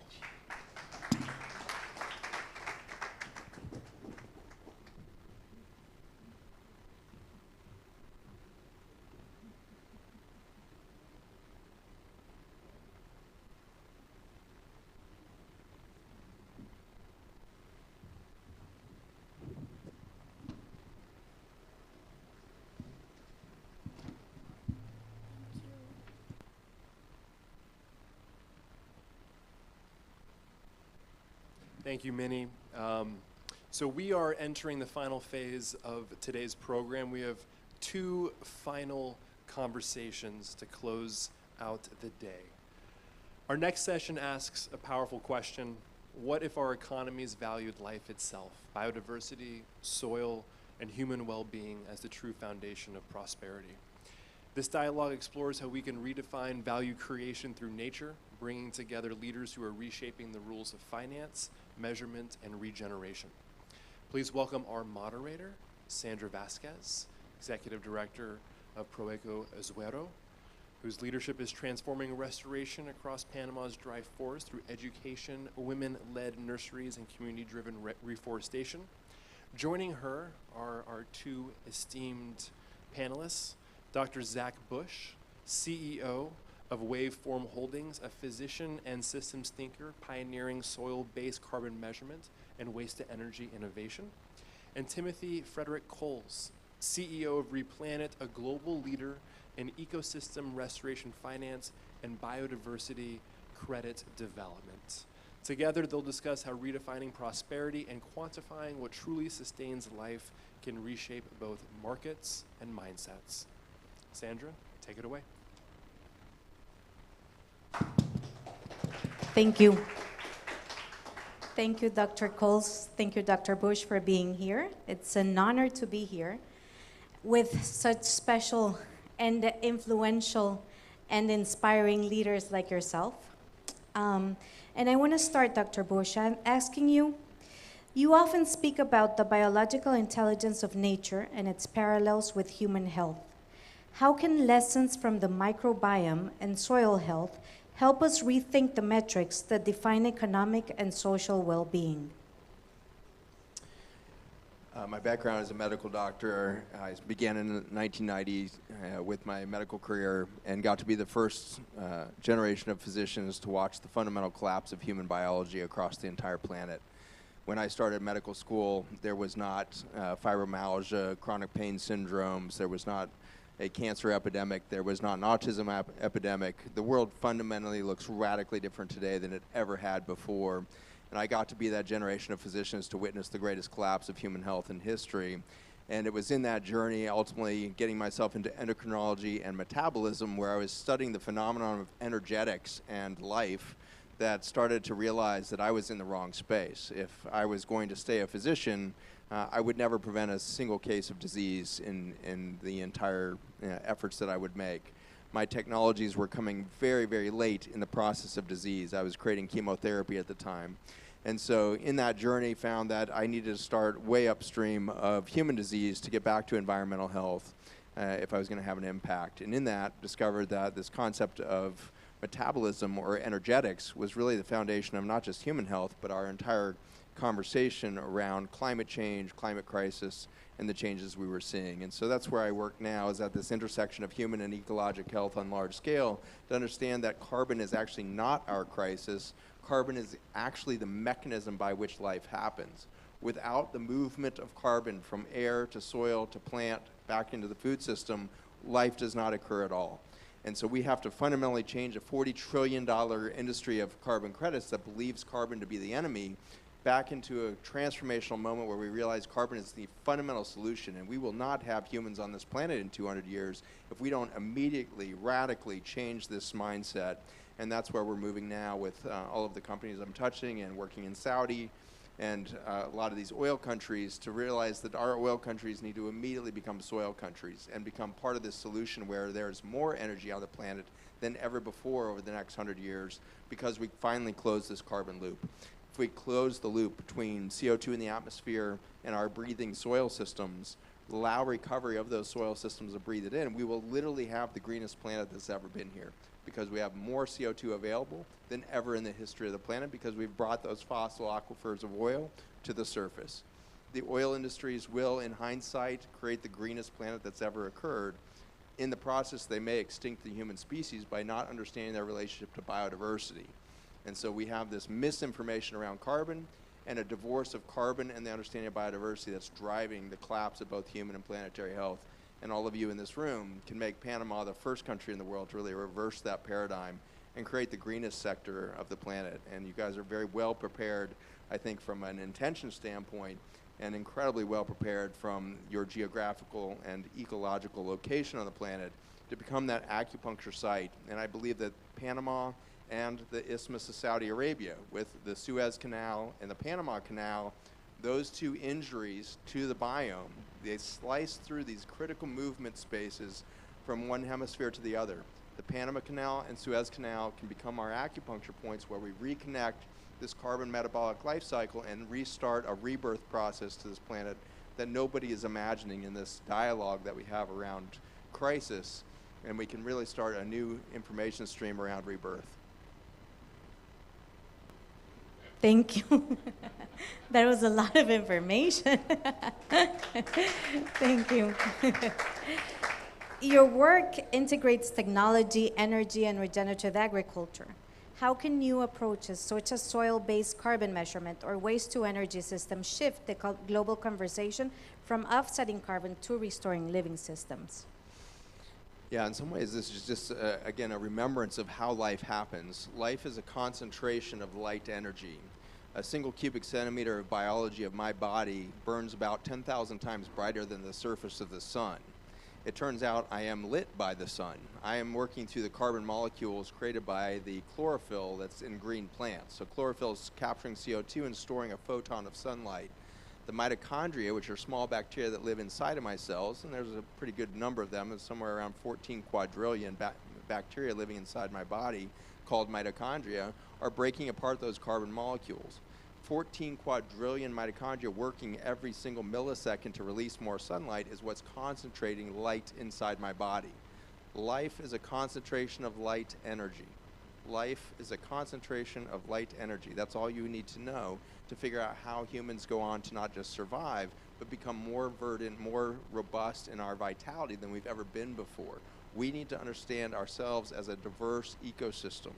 And when we embrace that, then our understandings of carbon waste streams, plastics, tires, agricultural mass, this becomes actually our fuel for the soil systems of the future. This becomes the fuel for our jets, for everything else. And so I'm excited to make Panama, again, a focus of this. I think Copa Airlines is ready to partner and really move my biofuel companies forward, where we start taking all the biomass waste from your sugarcane industry, banana industry, and pineapple industries, and turning that into your jet fuel of the future. And so we can close these carbon loops, and then in addition to jet fuel, you're making the high activated biochar that then goes and makes the most verdant soil system that Panama's ever had before. And so when we stop thinking about things as problems and everything becomes an opportunity, especially if it has a carbon molecule in it, it fundamentally changes economics, it changes biology, and it certainly changes the environment. Perfect. Thank you. Thank you. Dr. Coles, Replanet is advancing models that combine carbon and biodiversity credits.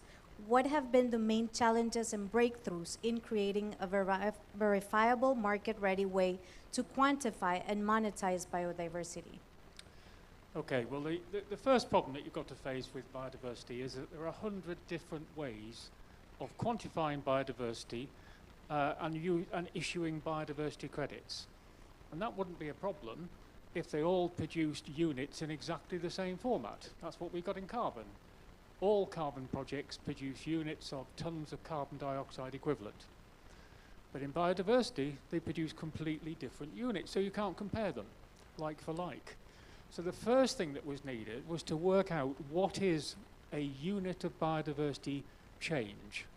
Once you can define that, then you're on the road to being able to solve this problem. Now, if you go to a site and you measure absolutely everything, you know, from mammals to fungi, yes, you can tell with 100% certainty that the biodiversity has changed to a certain level.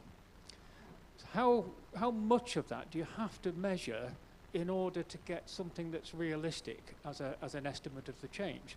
If you're looking at individual species, the chances of that reflecting overall change in biodiversity is fairly low. And so what seems to have happened in the marketplace is we've hit upon the concept of using at least 5 taxa. Taxa are groups of species. They could be sort of functional groups like soil invertebrates, or zoological groups like birds, for example. And if you measure at least 5 of those and look at the percentage change over time, then you're beginning to get a very good estimate of what is a change in biodiversity at that site. Now, fortunately, most of the leading organizations have agreed on this, on a definition of a 1% gain per hectare in the median value of a basket of biodiversity taxa that reflect the conservation objectives with additionality and permanence. So that works for the Wallacea Trust method, for Vera, for Plan Vivo. And that, having got that standard in position, you're now in a position to be able to start quantifying units of biodiversity gain and use them to increase the value of your carbon. So in Costa Rica, we have a 30,000 hectare cattle restoration project.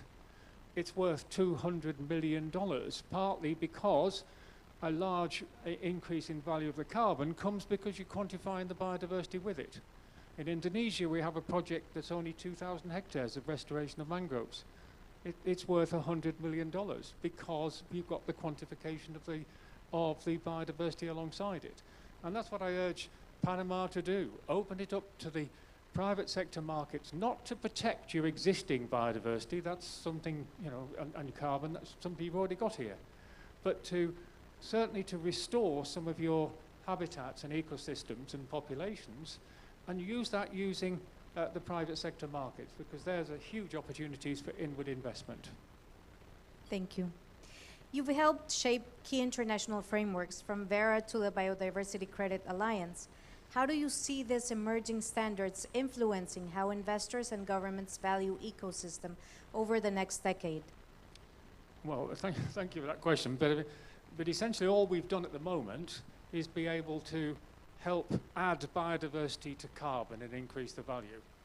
But if you come to trying to protect a coral reef or restore a coral reef, there is no carbon there. The only way you're going to be able to do it is if you can issue biodiversity credits in their own right. And that's the next stage of the problem. Because if I go to a carbon fund and I say, look, give me $20 million, please, for a carbon project, they're going to ask me what price I'm producing carbon credits for, and they'll make a decision, yes or no, we can do this. If I go to them and say, give me $20 million for a biodiversity project, they're going to laugh at me. They're going to say, what's the price of a biodiversity credit today? Never mind, 5 years' time. So that means you can't get the private sector, secondary markets coming in to invest in projects just on biodiversity at the moment. So the real solution to that problem is to use philanthropy and existing grant aid. Now, the great advantage of biodiversity is it's sexy. People like animals and birds.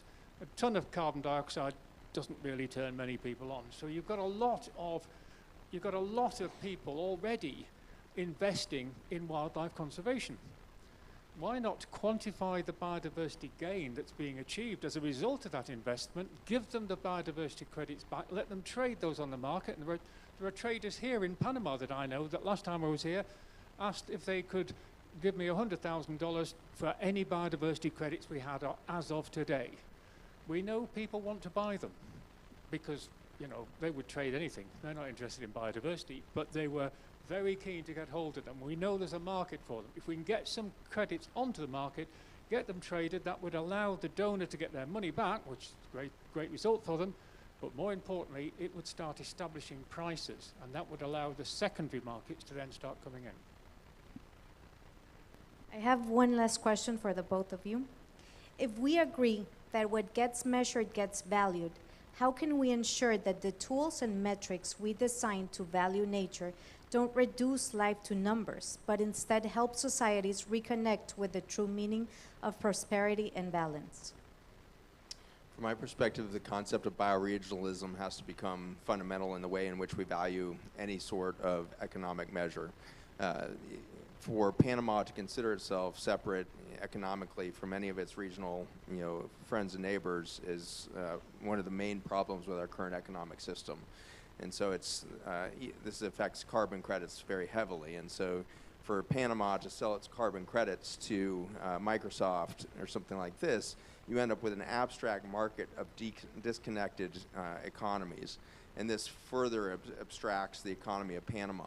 Whereas when we start to create biodiversity systems in which the economy of the soils here are immediately measured not just by the amount of carbon there, but by the amount of life force in the plants and food system that grow out of that, which then can be measured in the life force of the humans consuming that food, then we end up in solutions.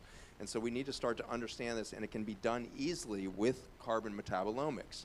And so one of my companies is really working to advance the understanding of how metabolomics, which is a measure of the metabolites of the biosphere, can be measured in a single assay. We can say the entire soil system or water system has this bell curve of metabolites, and that can be measured not just in the soil, but in the water and in the urine of the children that are eating the food that are on the land. And so from soil to human, we can have one measure, metabolomics, to start to give us a sense of how do we start to measure economy in life force.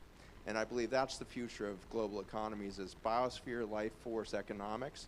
And I think that projects like Proeco Azuero and what they're doing at Canopy down here near Playa Venao with these projects is we've got a biosphere reconnection process from Playa Venao all the way up to the National Forest there.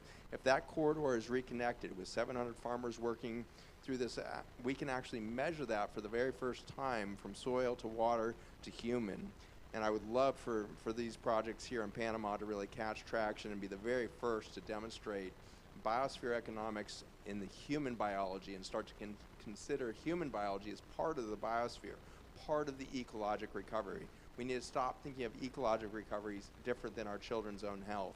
And by measuring the urine of children in the Azuero Peninsula to show the bio-impact of doing the right thing by the soil will be a revolution in the way in which solutions are pictured and economics is imagined. Well, a very different answer to that one. And the question quite often is not so much should you measure it, it's should you value it. And people often say, well, why don't you value biodiversity as part of investments? And the reason is because it hasn't been until relatively recently measurable. And if you don't measure it, you value it, but you value it at zero. If you start measuring it, you can then start bringing it into the equations and bring it into investment decisions. So I think measuring biodiversity, it's not that complicated. I'm a biodiversity scientist. I've been doing this for 50 odd years. it's not as complicated as people make out. There are ways of being able to measure this stuff relatively cost effectively, and then you can bring it into investment decisions. Thank you both. Thank you for your time and for being here. Thank you all.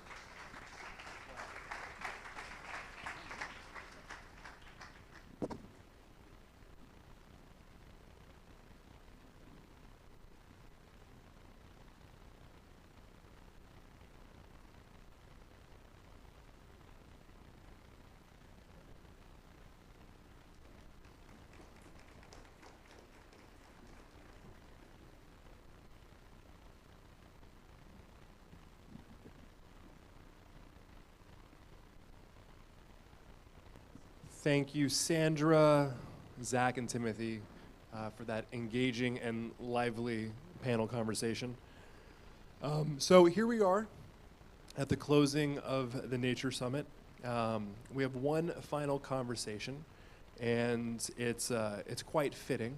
We'll be joined once again by Juan Carlos Monterrey, Special Representative of Climate Change and Vice President of COP30, as well as Dr. David Manoukian, Head of Sustainable Development and Environment at Armenia's Ministry of Foreign Affairs. And of course, Armenia is the upcoming host of COP17. So with that, Juan Carlos, David, please join me.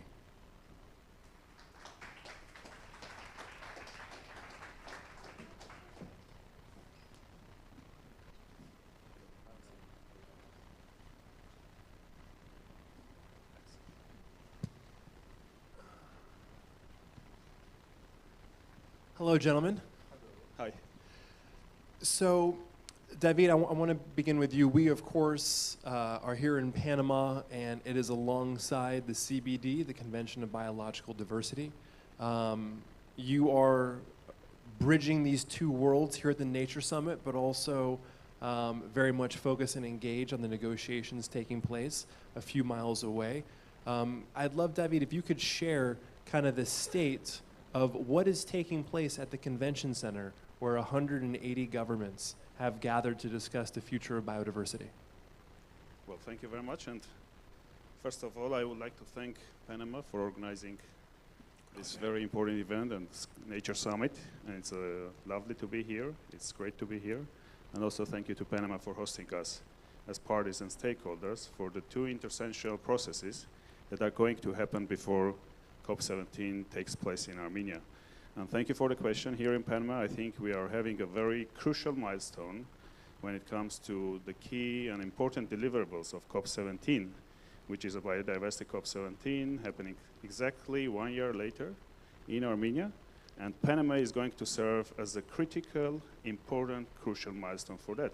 And why is it so? Because what we are up to now, actually, as an international community and as parties and stakeholders, is delivering on an important framework that has been agreed around 5 years ago, in 2022, by all parties and stakeholders regarding, which is called Kunming-Montreal Global Biodiversity Framework. And this is a framework of 23 targets and 4 goals, and targets to be achieved by 2030. And goals to be achieved by 2050. So you can imagine we are right now more or less in Armenia will be in the midpoint of implementation of these crucial biodiversity targets. I think from that perspective, we are right now gearing up efforts to see where we are now globally, where we are now locally and nationally and regionally when it comes to achieving those targets and goals. And I think what we are doing in the conference center right now is all about that, is putting together a good framework of reporting for the parties, for a global report that would serve as an important milestone for the global review that is going to happen in Yerevan next year. So what is the global review? It's a review that will take place and will assess the collective progress of the international community when it comes to the implementation of the KMGBF. And this is extremely important because it's not only about looking back and seeing what we have done, what we have achieved, and what were the challenges, actually, but I think it's much more importantly about thinking ahead, because we'll have just 5 years to go towards achieving the 2030 targets. And thinking ahead means putting together result-oriented, impactful action by parties and by stakeholders to make sure that when we are in 2030, maybe not necessarily we are extremely happy with the results and the outcomes of the implementation, but most importantly, maybe we feel really comfortable that we did our best in a very challenging time, in a very challenging circumstances globally, to achieve this important framework. And I think this is exactly where we really need the full, transparent, and inclusive participation of everyone. It's a buzzword saying it's a party-driven process, but each and every voice, each and every entity, each and every organization, be it civil society, be it business, philanthropy, have a role to play in achieving those targets. So, Dr. Manikian, I'm curious on that front. Traditionally, COPs are solely government to government. Private sector is on the margins, philanthropy is on the margins. As Armenia looks to develop something substantial, transformative, what are those thoughts about reimagining how a COP17 next year might look different from the COP16 that took place last year in Cali? Well, thank you for this question, and I think just an honest appreciation also of the COP16, what it has achieved, actually, with regard to its key deliverables. But when it comes to COP17, I think this is exactly the thing that we are all thinking about in our considerations of how to make it transformative and how to make it impactful. Because I think it has been, I think, the upfront commitment from Armenia when we were really applying, bidding for really hosting this crucial international gathering, to make sure that this is an inclusive process, to make sure that somehow we get to the point when every voice, be it a governmental or be it a non-state voice, is heard, is taken into account, is really having an impact. Because I've been talking around the table with colleagues, and I think what you are doing here, Matt, is amazing. What you are achieving here with Juan Carlos is extremely important, very helpful for us to better understand where we are, what are the opportunities, what are the challenges that we are all facing. But I think we were also, in a way, appreciating these particular achievements. In a way, I was expressing a consideration that probably what we are seeing here happening in this very important chamber of consideration of the global biodiversity issues, what thoughts and good ideas are happening here around, not necessarily those are really marrying with what is happening in the rooms of negotiations. So I think this would be one of the things that we will give a thorough thought into to understand what is the real opportunity of bringing together those two important chambers. One is thought-making, the other one is decision-making, to make sure that the end result is something that is going to serve everybody and is going to make a better future for our children. One, we, of course, talk about the Nature Pledge, this comprehensive framework of aligning the climate, biodiversity, and desertification COP conventions. I'm curious, as someone who has served as the head of delegation in Cali for the biodiversity COP16, in Riyadh for the desertification COP16, in Baku for the climate COP29, what, in your mind, is the major differentiator between how those three conventions are managed? Like, what is that experience that you have going into all three of those conventions? What would you say separates them from one another? Everything. Yeah. So, from the registration system, from the badge assigning system, to the modalities of negotiation, every convention has its own business. And when I realized that, it was madness. How the heck 3 conventions that belong to the same system cannot even share the same registration system? So by not having a similar or the same registration system, you're already creating barriers. Then when it comes to when you send your proposals, in your FCCC, you send it through the website. That has one format. In a different convention, it has a different format. Just last week, I learned that UNEA, at the UN Environmental Assembly, you actually vote on proposals by a click online.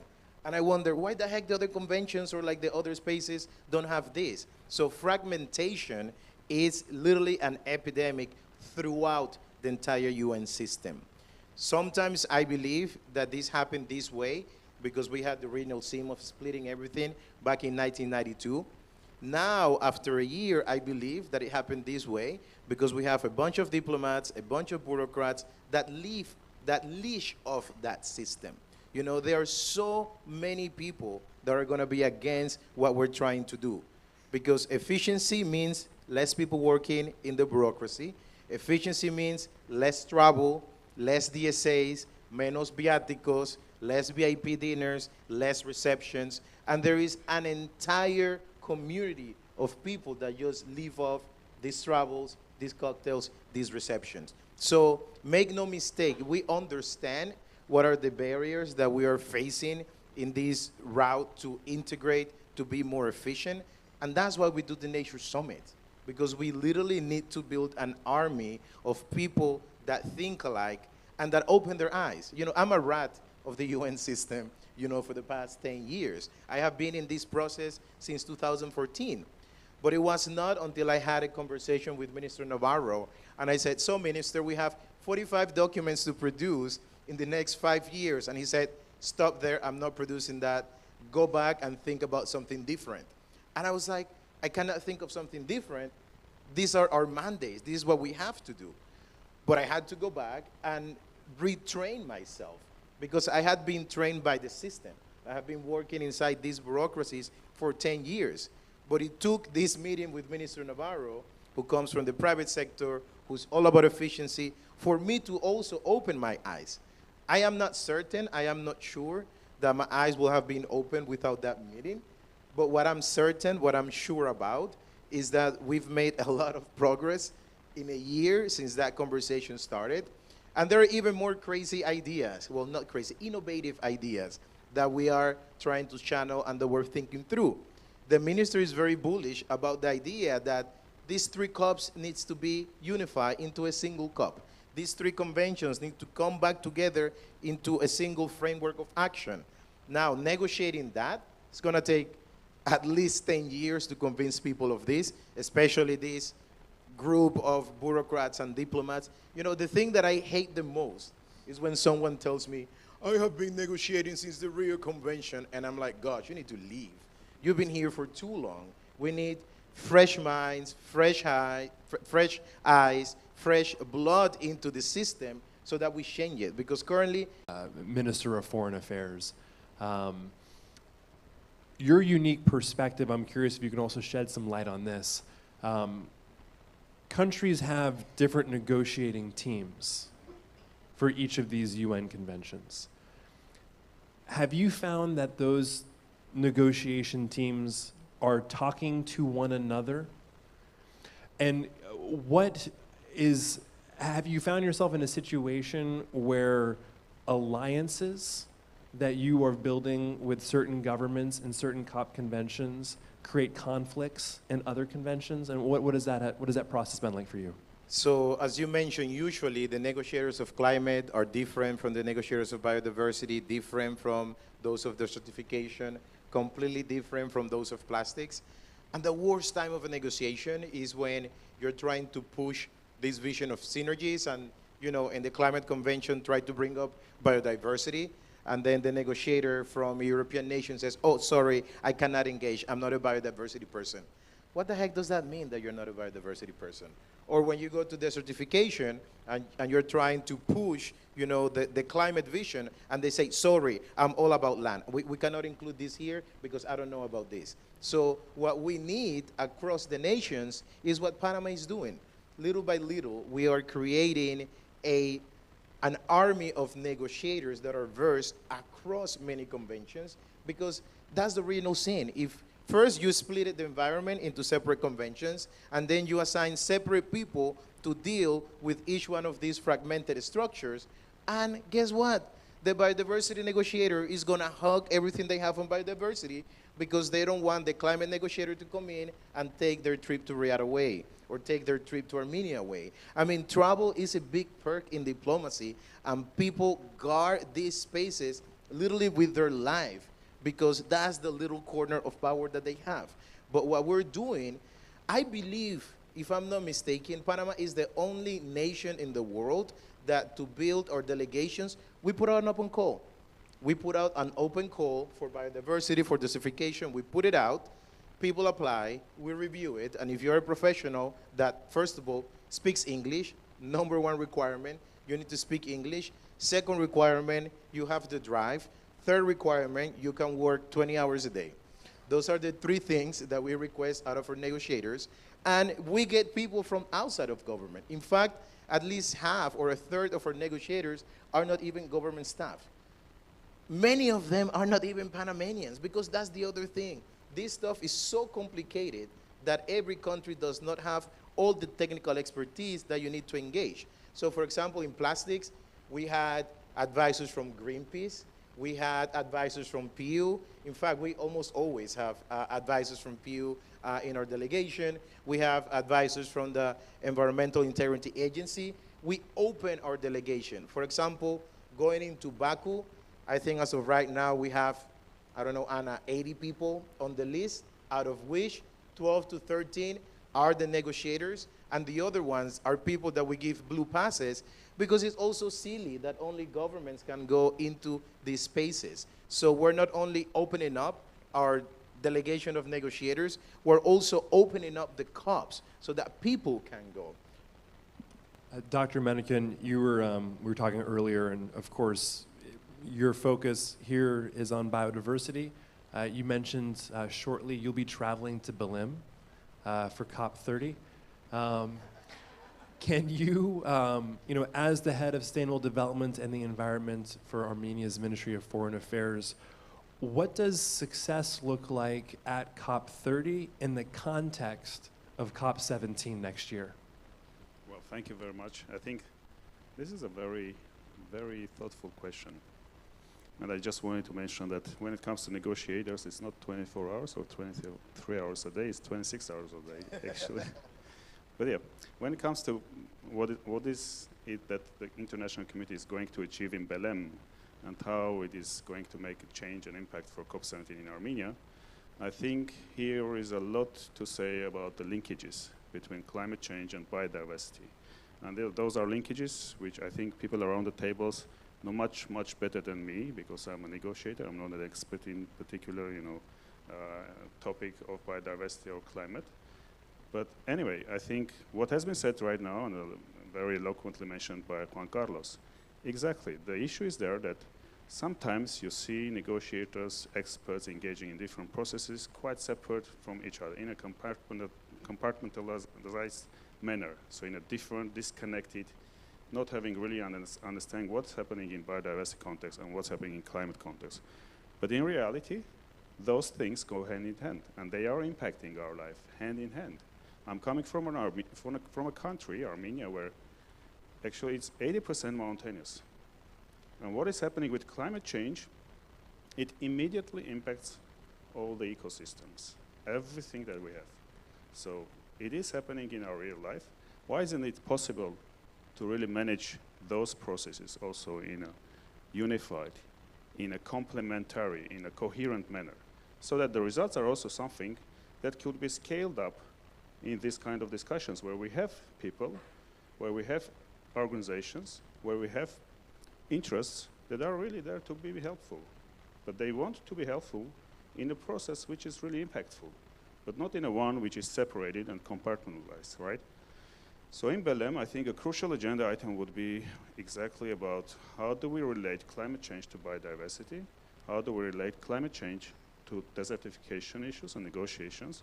And I think if you take all these three regimes, one is climate change, the other one is biodiversity, the other one is desertification, this is the only regime, the climate change, where we do really miss, at this point in time, structuralized outcome, a decision, which speaks to other conventions, and which provides guidance to the secretariats and parties how to, in a way, create these complementarities.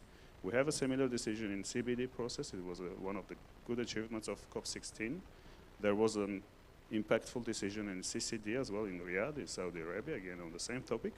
But when it comes to climate, somehow the parties are not still there, and it takes a lot of negotiations. What is Armenia doing there? Because for us, exactly just like for Panama, it's an important topic, because at our national level, we are also very much working on making sure that the experts speak to each other. They are engaged with each other in implementation, but also when they provide these perspectives on negotiations. So we are putting in place a conversation, I think on the very first days of the Belém conference, COP30, about exactly the linkages of two conferences and two conventions, and how we can really make sure that we leverage the outcomes of COP30 and bring them to Yerevan for something more impactful. So we look forward to see also, probably Panama will join us for this. Thank you. I want to end with a closing question for each of you.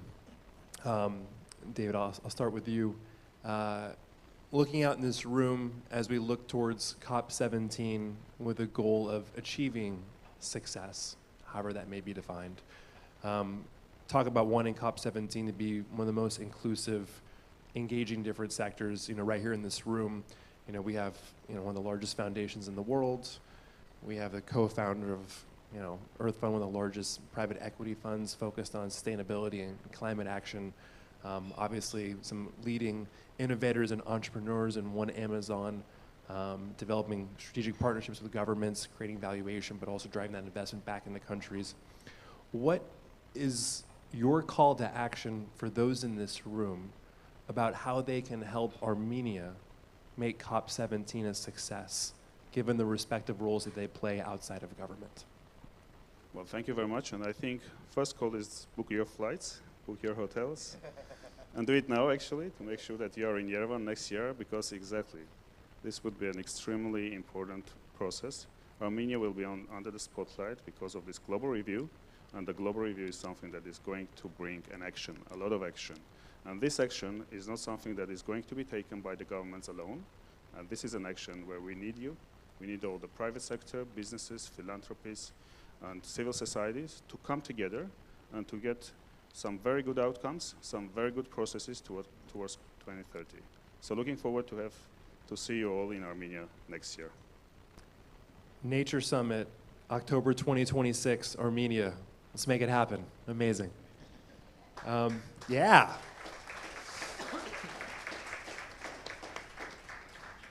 And Juan, I'm curious, with an idea that was just an idea a year ago, and seeing how the Panama Pledge has really snowballed, of course, everything has been taken to new heights in the last few weeks, with Minister Navarro being elected as the president of the Forum of Environmental Ministers for Latin America and the Caribbean, 33 countries, I believe, as well as the vice president of the Global Forum of Environmental Ministers. After COP30 in Belém, and after we returned to Panama for the Nature Summit alongside the UNCCD, you'll be traveling to UNEA. Lucky you, all those travel perks for the diplomats. And UNEA is a once every 2-year event hosted by the United Nations Environmental Program, bringing together environmental ministers to really set the stage and the framework for how the world will achieve environmental progress over the next 2 years. Talk about the role of the Nature Pledge in the context of Minister Navarro's new role in leadership, and how you see that playing out and the trajectory of the Nature Pledge moving forward. Absolutely, Matt. But before going into that, I want to clarify a few points. Every time that we take a delegation out of Panama, there is not a single cent spent from taxpayers' money. Because the Minister Navarro and I had the great idea, I now regret it a little bit, that in order for any person, any delegate from the environmental diplomacy to travel, I had to fundraise everything. So I am on fundraising mode literally every day, because there are so many of these international dates that I don't even know how we do it, but we always do it. Same happens with the Nature Summit. Besides the work that the staff is putting together to get this logistics going, we did not spend a single cent from taxpayer money because we have great allies like One Amazon, like UNDP, like FAO, like ProEco, like WIV, that literally come and help us put this together. So we don't really get those perks. We eliminated them on day one. Also, sometimes when we travel, most times when we travel, we don't have all the money to travel. So the negotiators front the cost and they get reimbursed sometimes months later. That is not only vision, but that is commitment. They do it because they truly believe on what we're pushing forward, and they do it because they truly believe in this vision. So we don't have the perks, Mark. We eliminated them right away. Just wanted, and we always fly economy, too. Never business. Now, also the minister. Minister always flies economy because I cannot fundraise for business. So number two, what are our priorities? So going into COP30, we have one priority. We're pushing a decision for a common application to climate funds. We have the Global Environmental Fund, or the GEF. We have the Green Climate Fund. We have the Adaptation Fund. We have the Loss and Damage Fund. All these funds came from this climate convention, and guess what? All of them have different processes, different application forms, different review standards, different everything. Only for the Green Climate Fund, it took us 11 years to get the first project approved and the money into Panama, and that's what you might hear on the media and social media as Azuero Verde. Azuero Verde has been in the making for 11 years. My first international mission was to go to Belize, to a council of ministers, to help design the project. About 5 years later, I get hired by UNEP, and the project's still not designed because the Green Climate Fund is making so many comments, and I help hire a team of 40 international consultants to write one project proposal because how much stuff the Green Climate Fund requests from us. So it took 11 years to get the first funding from the Green Climate Fund. That cannot happen. We cannot wait 10 or even 2 more years to get another project. That is why we're pushing for a common application for a standard review across all funds so that we can get the ball rolling. The other priority that we have at this COP is the Gender Action Plan. What does the Gender Action Plan mean? It means a way to deal with climate solutions that takes into consideration the disproportionate impacts of the climate crisis on women and girls. If we don't get a gender action plan out of Belen, women and girls are literally removed from climate policy making because that's the global framework that we have to act together. Then after Belen, we're going to UNEA, which is the Global Environmental Assembly, where Minister Navarro is the vice president. And there we have one mission, to get a resolution approved on a common reporting framework. There are about 15 environmental conventions and health conventions globally. If you were to comply with every requirement, as I said, every government will have to publish 45 crazy reports in 5 years. Some of these reports, you might be surprised to hear, can cost up to $3 million because all the information they request from us. Now think about it. Let that sink. Those are millions of dollars that don't go into local action. Those are millions of dollars that don't go into trust funds to finance the protection of nature for permanence. Those are millions of dollars that, guess what? They go wasted because the media and the scientists just told us no one is reading the UN reports. Absolutely no one. The only people that benefit from this are the flyover consultants, the international experts that are the ones that the UN agencies approve to do these reports for us. So the system is messed up. And at UNEA, we're trying to push a resolution for a common reporting framework the same way that we're doing with the Nature Pledge.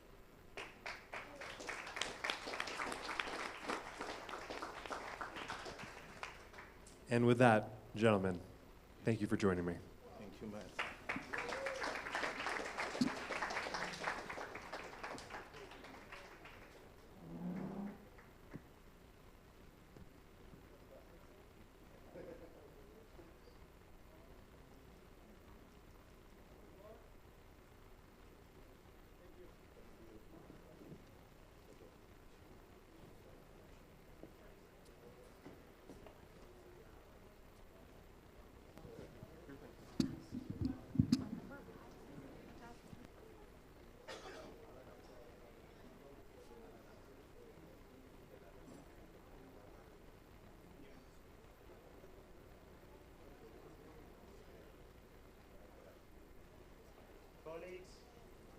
Colleagues, friends, it's been a pleasure to have you today here at the first day of the Nature Summit, October 2025.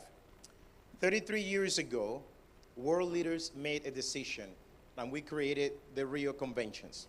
However, it is important for us to assess how we have performed. If we go to the Climate Convention, the main objective was to cut emissions to stabilize greenhouse gases in the atmosphere. If we review the results, we have a failure. We have more than double emissions in the past 33 years. Second convention, Convention on Biodiversity. The main purpose of this convention was to prevent biodiversity loss globally. Where do we stand today? We are on a pathway to assassinate half of all living creatures on Earth. For me, that's the second failure. Third, we have the UN Convention to combat desertification. The main goal of this convention was to prevent soils from eroding. But globally, soil health is literally going down spiral. We clearly did not do many things right. We clearly are not achieving the goals that we set ourselves to achieve. So we need a complete change of the system. That is why the Nature Summit is so important. That is why the Nature Pledge is so important. I mean, to me it's a bit silly that compiling 5 documents into one, it's innovation. Summarizing in the UN system is nothing thought before. And being efficient is basically the new gateway that we have in the system. The Nature Summit and the Nature Pledge are just the first rocks that we're putting together in order to ensure that we use taxpayers' money wisely. Because UN money is also taxpayer money. It's money that comes from the donor countries. It's money that comes from waiters in Europe, waiters in USA that don't have an easy life, but still have to pay tax. It's money that also comes from Panama because we also have to pay fees. And those fees are paid with taxpayer money. So our commitment is all about efficiency, it's all about being resourceful, and it's all about building partnerships. Thank you for being here. It's been a pleasure to host you on this first day. To end up this first day, we have a coffee break here in the terrace and also a cultural performance by some friends. Thank you, and it's been a pleasure.